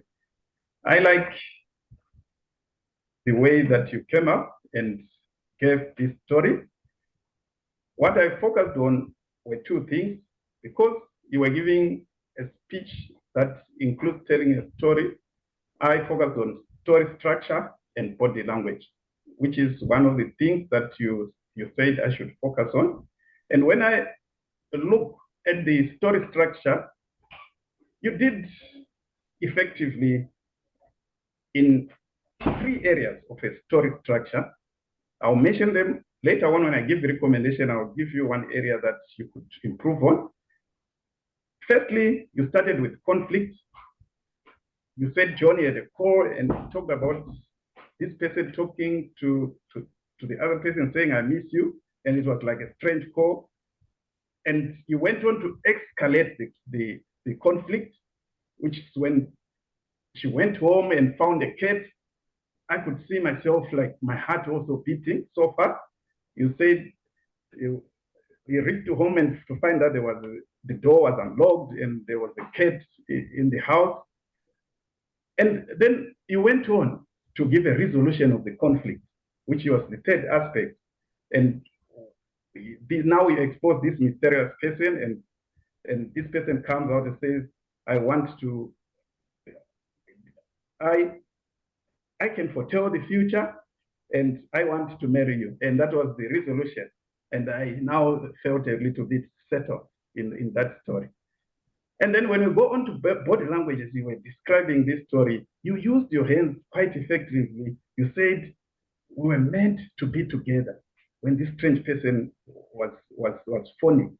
And you went on to use, the tone was good. And you said how the person spoke was unable to move. I can't really remember exactly the tone, but there was a tone. And you used even the word suddenly. I could hear that in your voice, and your hands you were really quite using your hands quite effectively. You were very effective in the story structure in 3 areas: conflict, escalation, resolution, and body language. Well done.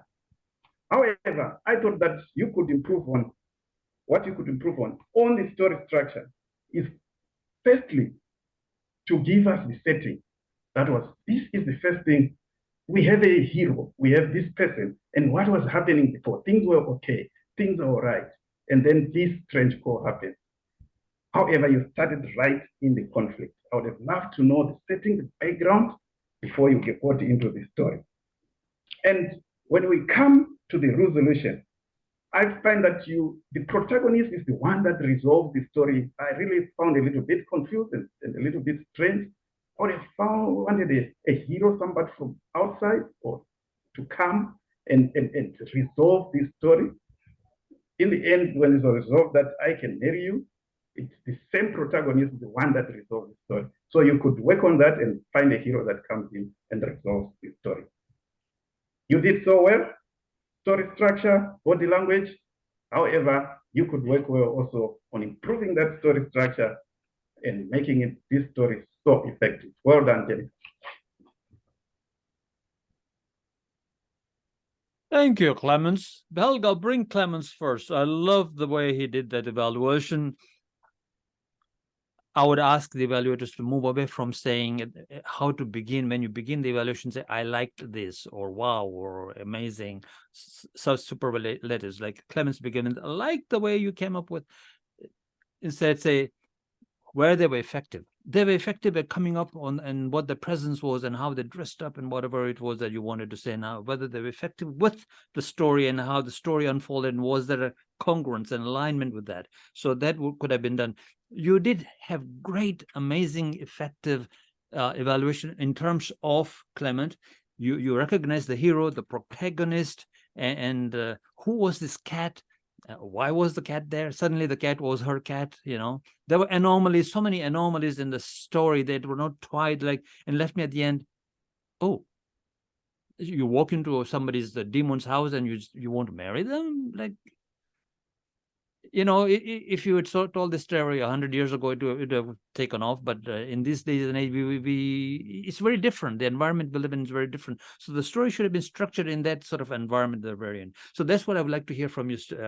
And you did actually pick up that, but you didn't quite say that in a way that I would like to hear. So that's where you could have become more effective, Clemence. So thank you so much. And we'll move on to the next one, which is Paramjit Singh. The Marble Ghost, and his evaluator is going to be Helga. Come on, Helga, my sister, Count Dracula's sister over here.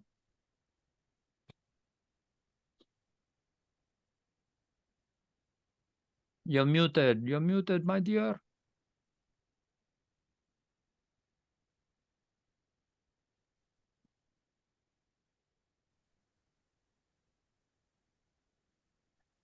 Time's ticking, my dear.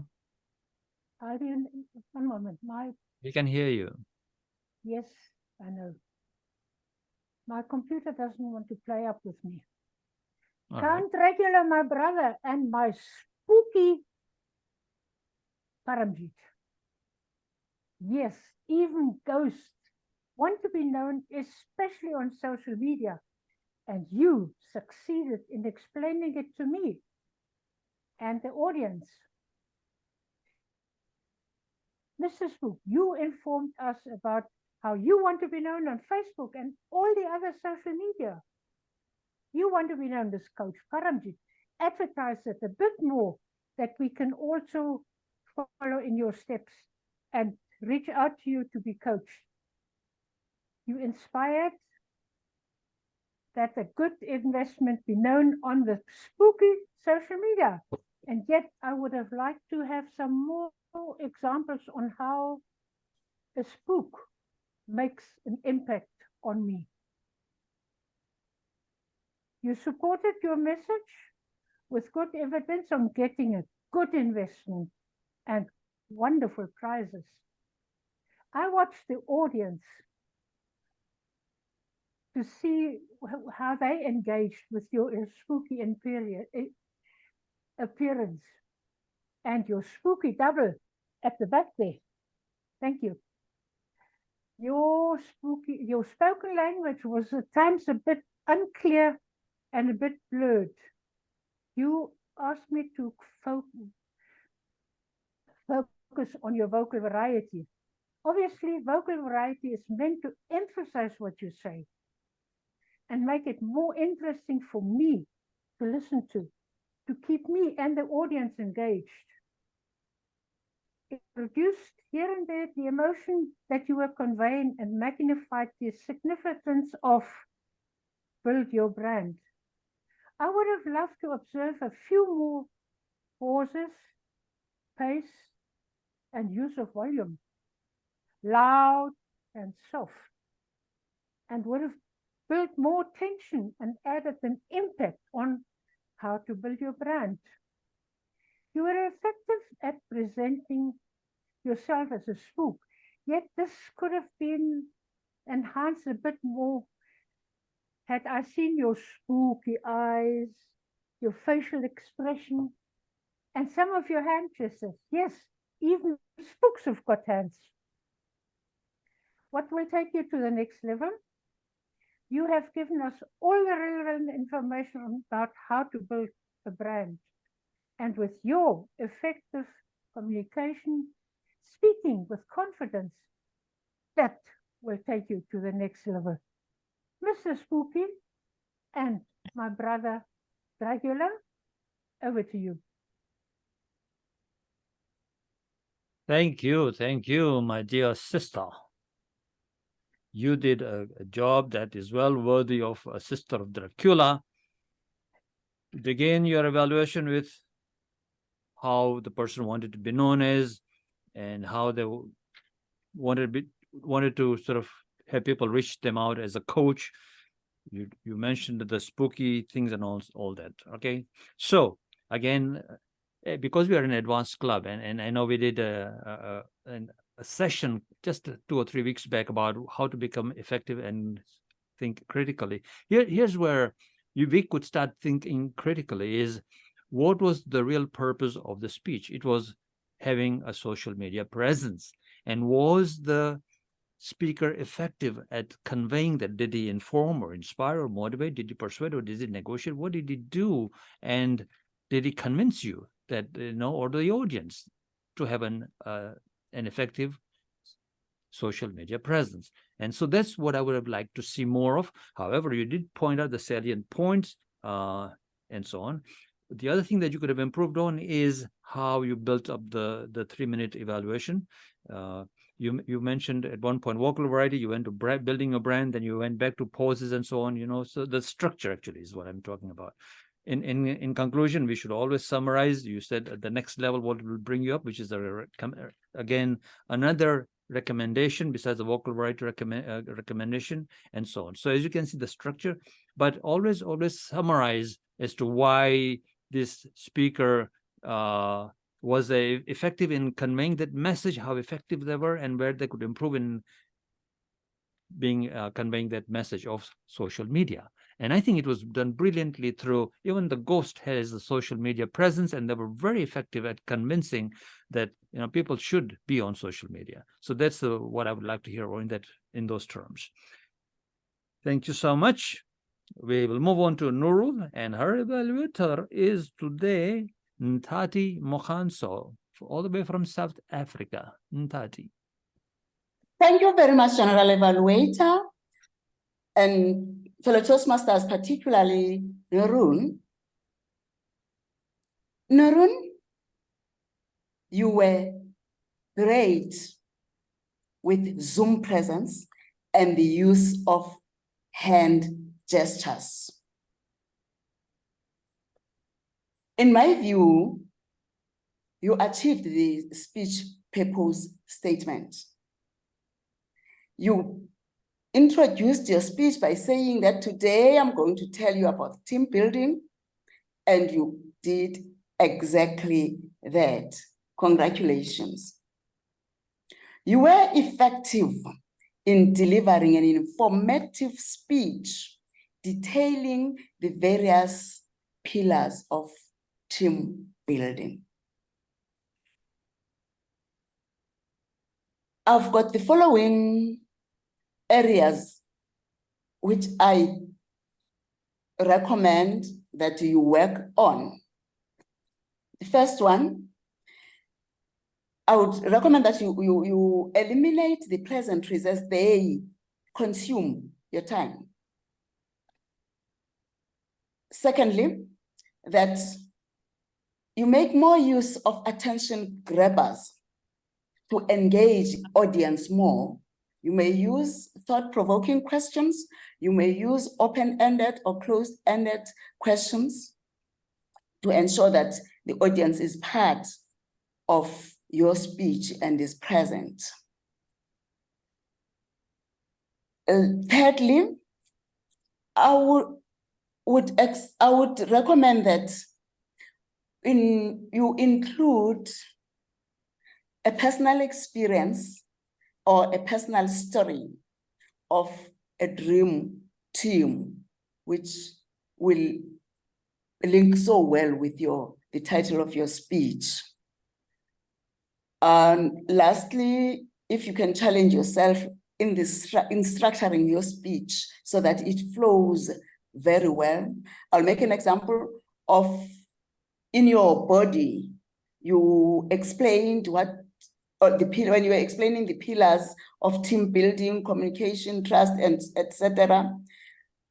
So you proceeded and you repeated again the explaining about these pillars, what a leader should do. To me, it was a repetition. When you deal with communication and conclude. And then it's only when you come to the conclusion, maybe you conclude and summarize by mentioning, not going back to what has got to happen and what should not happen. In summary, congratulations on presenting an informative, thought-provoking speech to leaders, managers, and aspirants to go and assess if their teams are built on that foundation, or aspirant leaders and managers to toe the line, knowing very well what to do and what not to do, and the characteristics of well-built teams. Back to you, Mr. General Evaluator. Thank you, Ntati. Thank you very much for that evaluation for our speaker here, Noorul.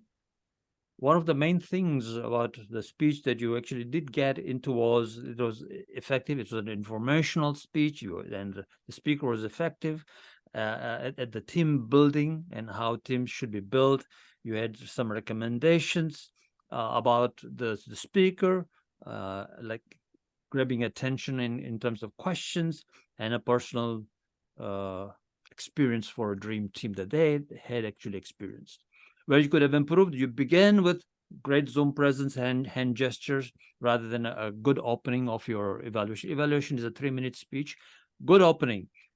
Madam Speaker, you were effective at XYZ, and the conclusion, this is what I got from it, etc. Right? And then here's my commendations, here's my recommendations, and here's the summary. The summary could have been a bit more tighter as well, but overall you did catch the salient points in your evaluation and not begin with, of course, Zoom presence. You could have said it somewhere else at the time.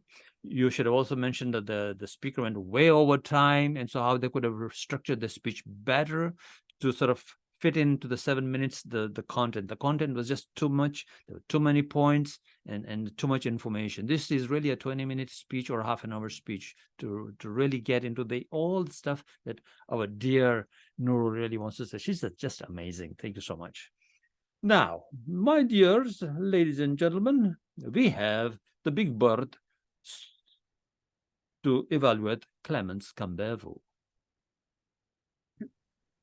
Thank you so much. I'm back. Clemence, I know that your wannabe is to become an inspirational, motivational speaker, and that's what you're aiming for. And with that, you have the courage to dig into a speech you gave in the past and apply the feedback again. It's really a wonderful project there. I keep disappearing. The other thing you did, from the feedback from the first time, you added slides. So I want to comment on those. And they wanted to be able to see you move and take more control within the Zoom and add vocal delivery variety. With that in mind, there's where I want to go. This was a great topic for all of us. Being self-directed leaders really requires that we stretch and grow. And so choosing my tech wisely, that was my takeaway. Choose my tech wisely, because tech is a challenge. And what happens with that challenge? I love the way you brought out the 3 points of a leader. You didn't go bang, bang, bang through decision-making, relationship building, and motivational abilities. You introduced them one by one on very simple slides. That was some of the best slide presentation I've seen in this club because it was very minimal. And that's what a slide needs to be. When you get too much stuff on there, we can all read, you could just send us home with it. This was very, very simple. It didn't overpower the talk. So congratulations. The slides, I had the decision making and then where the problem was, the negative impact of the information overload and how that impairs us. Next was relationship building and how the social distance means we don't get to meet people. And then the motivational abilities, the manipulation, that was quite a word, manipulating emotions. We have to be really careful because we do manipulate all the time. So great kudos on the slides. Zoom wise, yes, you were placed properly, and vocal variety. I would say the vocal variety and your face together are the two things that really need to be worked on. You need to tell your face that you're having a good time. In other words, feel free to smile and be engaged. When you really start to enjoy yourself in delivering, that is going to be how you catch your audience. And if you're not there involved and enjoying yourself, you're not going to hook us. Until you hook up with us, then it's a performance. When you are enjoying yourself and hooking up with us, then that's going to come through natural body motions that will come from your own excitement and your own vocal variety, which you were introducing. The own vocal variety will be added because of your own enjoyment. So have fun and hit us with those wonderful points. Great job. Thank you, Clemence, for the opportunity to evaluate. Over to you, GE. Thank you, Madam Big Bird over there. You had a good evaluation. You actually told the audience what the speaker, where the speaker did come from. They wanted to be an inspirational speaker, how they chose the topics, what challenges they addressed, and how it was good actually for even leadership speak, because we emphasize on technology and leadership skills and how we to get ahead. You went on to actually a very good how the speaker could be even much better effective by, rather than it being a performance, to really hook up with the audience, to really engage with the audience, to speak with the audience rather than and be a performer over here. So that was a great pointer. Now, we should always, here's the feedback again, always begin an evaluation at our level here in Advanced Club is, what was the intent of the speaker? The speaker's intent, this is how we should begin our evaluation. The speaker's intent was the adverse effect of technology on leadership, and they did inform correctly through these points, and they were effective at the conclusion. We actually did get that.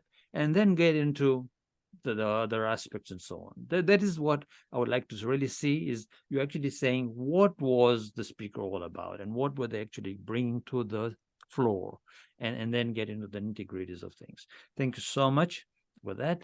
And that ends my assistant over here, whose blood I shall be drinking later on. Helga, make sure you bring me that ghost as well, because I like ghostly blood, white marble blood. They don't have red blood, I hear.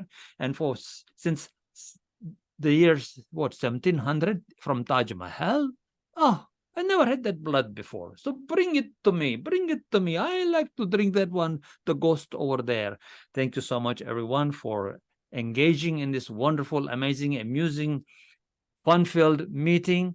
And a little bit about Afton. She didn't get a good evaluation because our Angela Brown was driving, and so she couldn't catch quite everything. But Toast Afton was just amazing, wonderfully done. I didn't take all the notes because we were just beginning, and I didn't take the notes because I'm just a GE. I was just wanted to know what the evaluator herself would do. But you had a great background.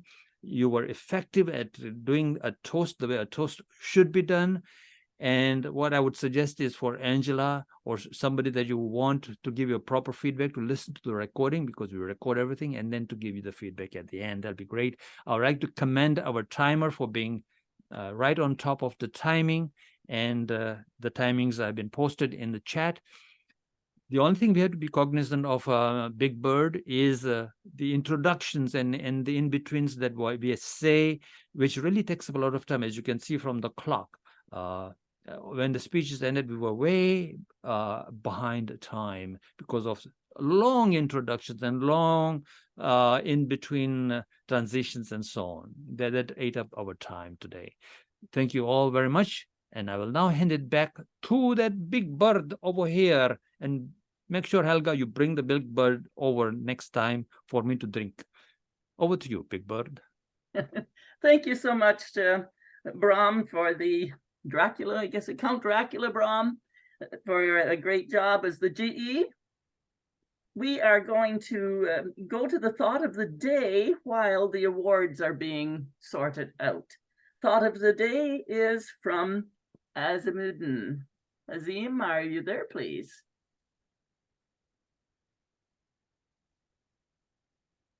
Azim. Yeah. Thank you very much for inviting me to give my thoughts on this meeting. I would like to congratulate the entire team to conduct such a meaningful, purposeful, and colorful meeting. And today's thought is that evil spirits change their appearances. They come in the form of intolerance, anger, hatred, conflict, drug addiction that made our young youth into zombies.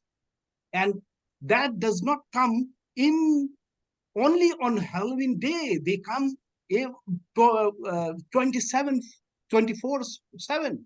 And I have this thought. So I wanted to see that how many of the speakers support my thought today. So Aswathy Rajan, she depicted that intolerance. She depicted that intolerance, hatred, rejection, uncivilization, these are the evil spirits. And one can fight against it by connecting themselves with the society, with affiliative leadership.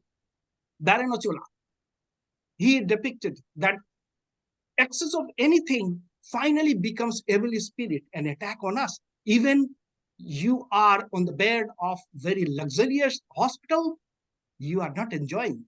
So Carine Baptiste, shaping that thought, that inability to act in the betterment of the society is the hidden evil. And shaping much agile society can help us to fight against it. Jennifer, hatred as the evil that stops us from coming together and living in harmony in love. So honesty and trust are the tools that we can fight against this evil. And Paramjit candidly depicted his thoughts that malicious contents of social media is the evil spirit. And once you are in, there is no way out. So you can fight against this by providing useful and meaningful content of the social media. Noorul, she says, she depicted that absence of team spirit is the presence of evil spirit in the organization.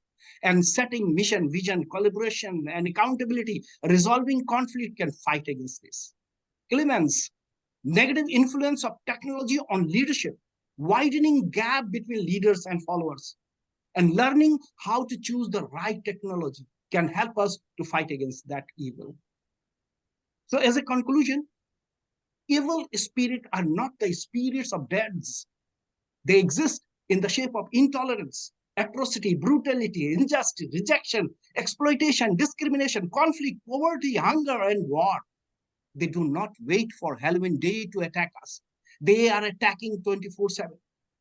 And every speaker today, I salute them. They agree that we are the fighter of evil spirit by learning soft skills.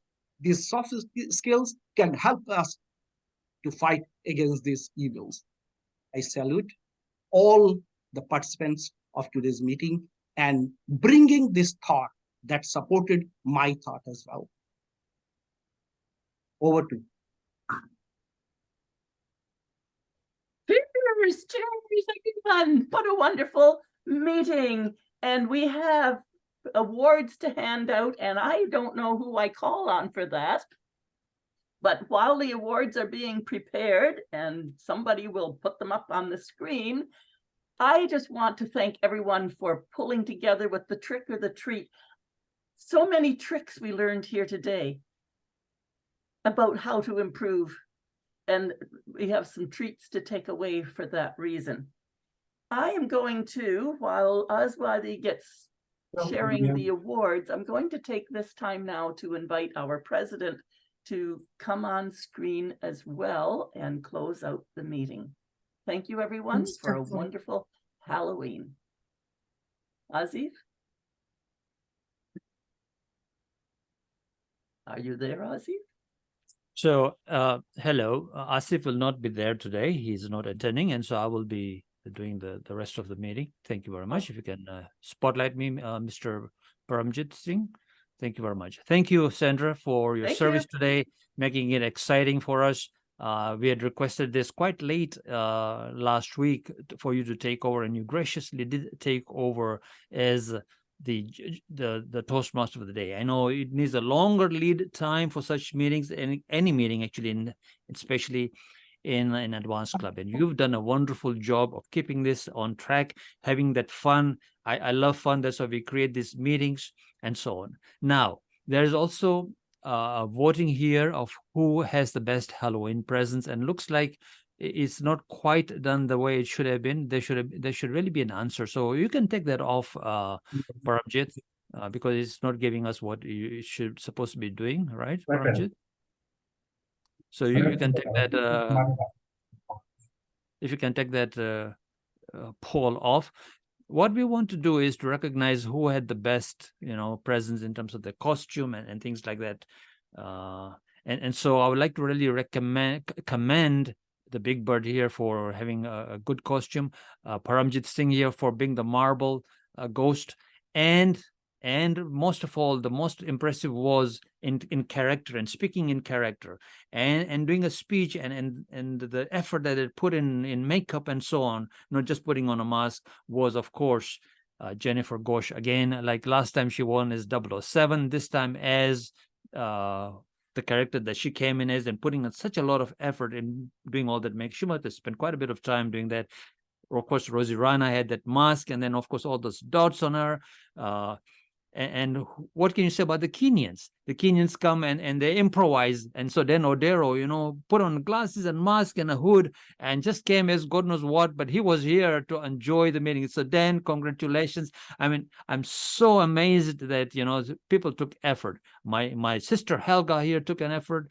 Tony Brashett, as a hockey player, and so wonderfully done. Deborah had a nice hat and whatever she's wearing, whatever they were supposed to depict. What were you trying to depict? Oh, the Chinese, was it the Chinese costume or something, right? I didn't quite get it at the time.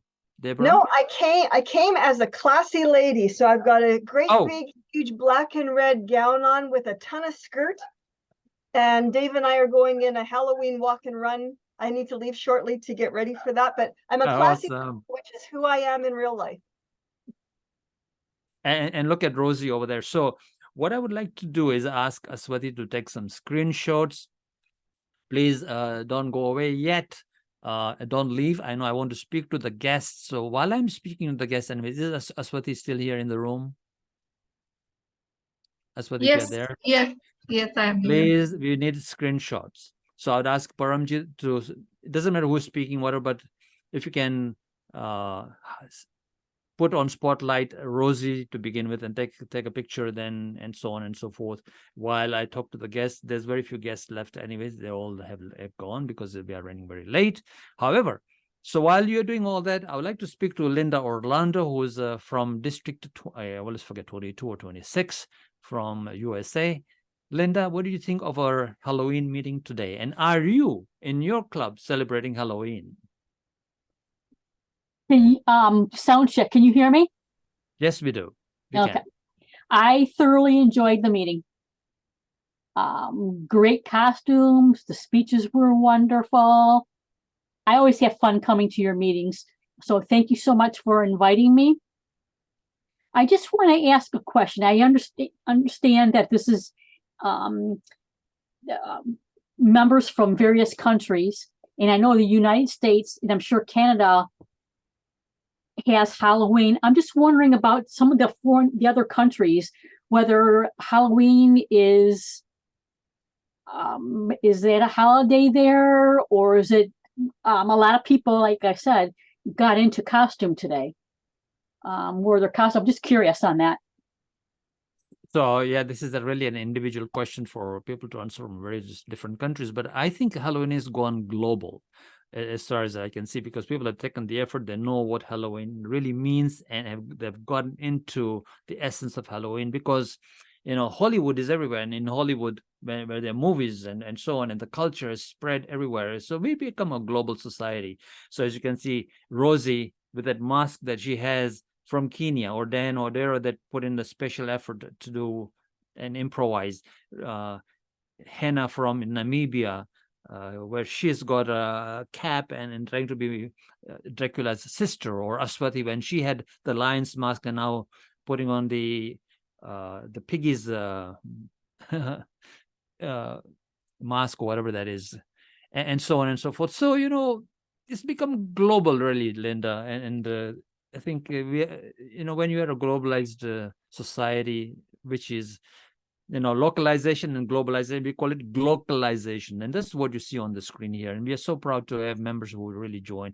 And there's some members who, they have a religious background, and they did say that, they have a religious background, they don't partake, and we respected that. And we said, okay, if you don't want to roll, that is fine. And they didn't attend, but most members are into it, and so they attended, and that's fine too.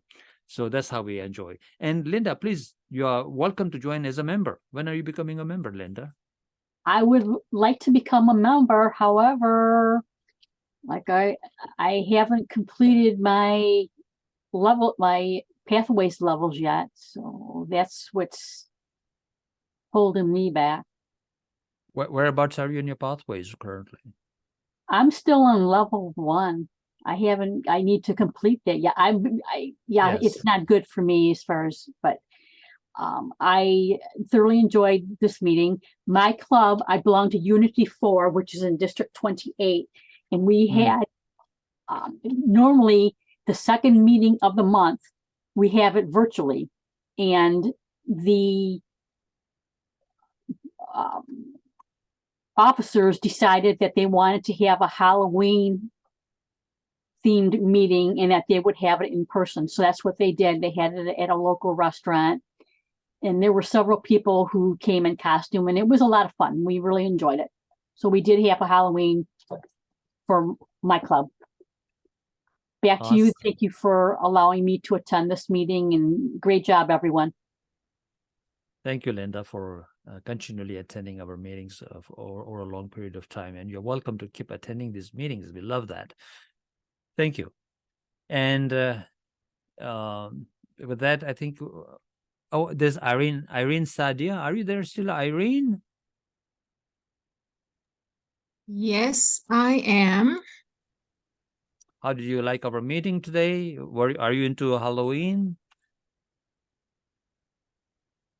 I wouldn't say that I'm into Halloween, but I respect those who celebrate it. In my part of the world, it is celebrated by various ones. So just like everybody, I respect everybody's religion, everybody's nationality. I respect Halloween as well. Right. And thanks for having me. I was invited by Dan Odero. Oh, really? Oh, okay. Oh, so you're from Kenya?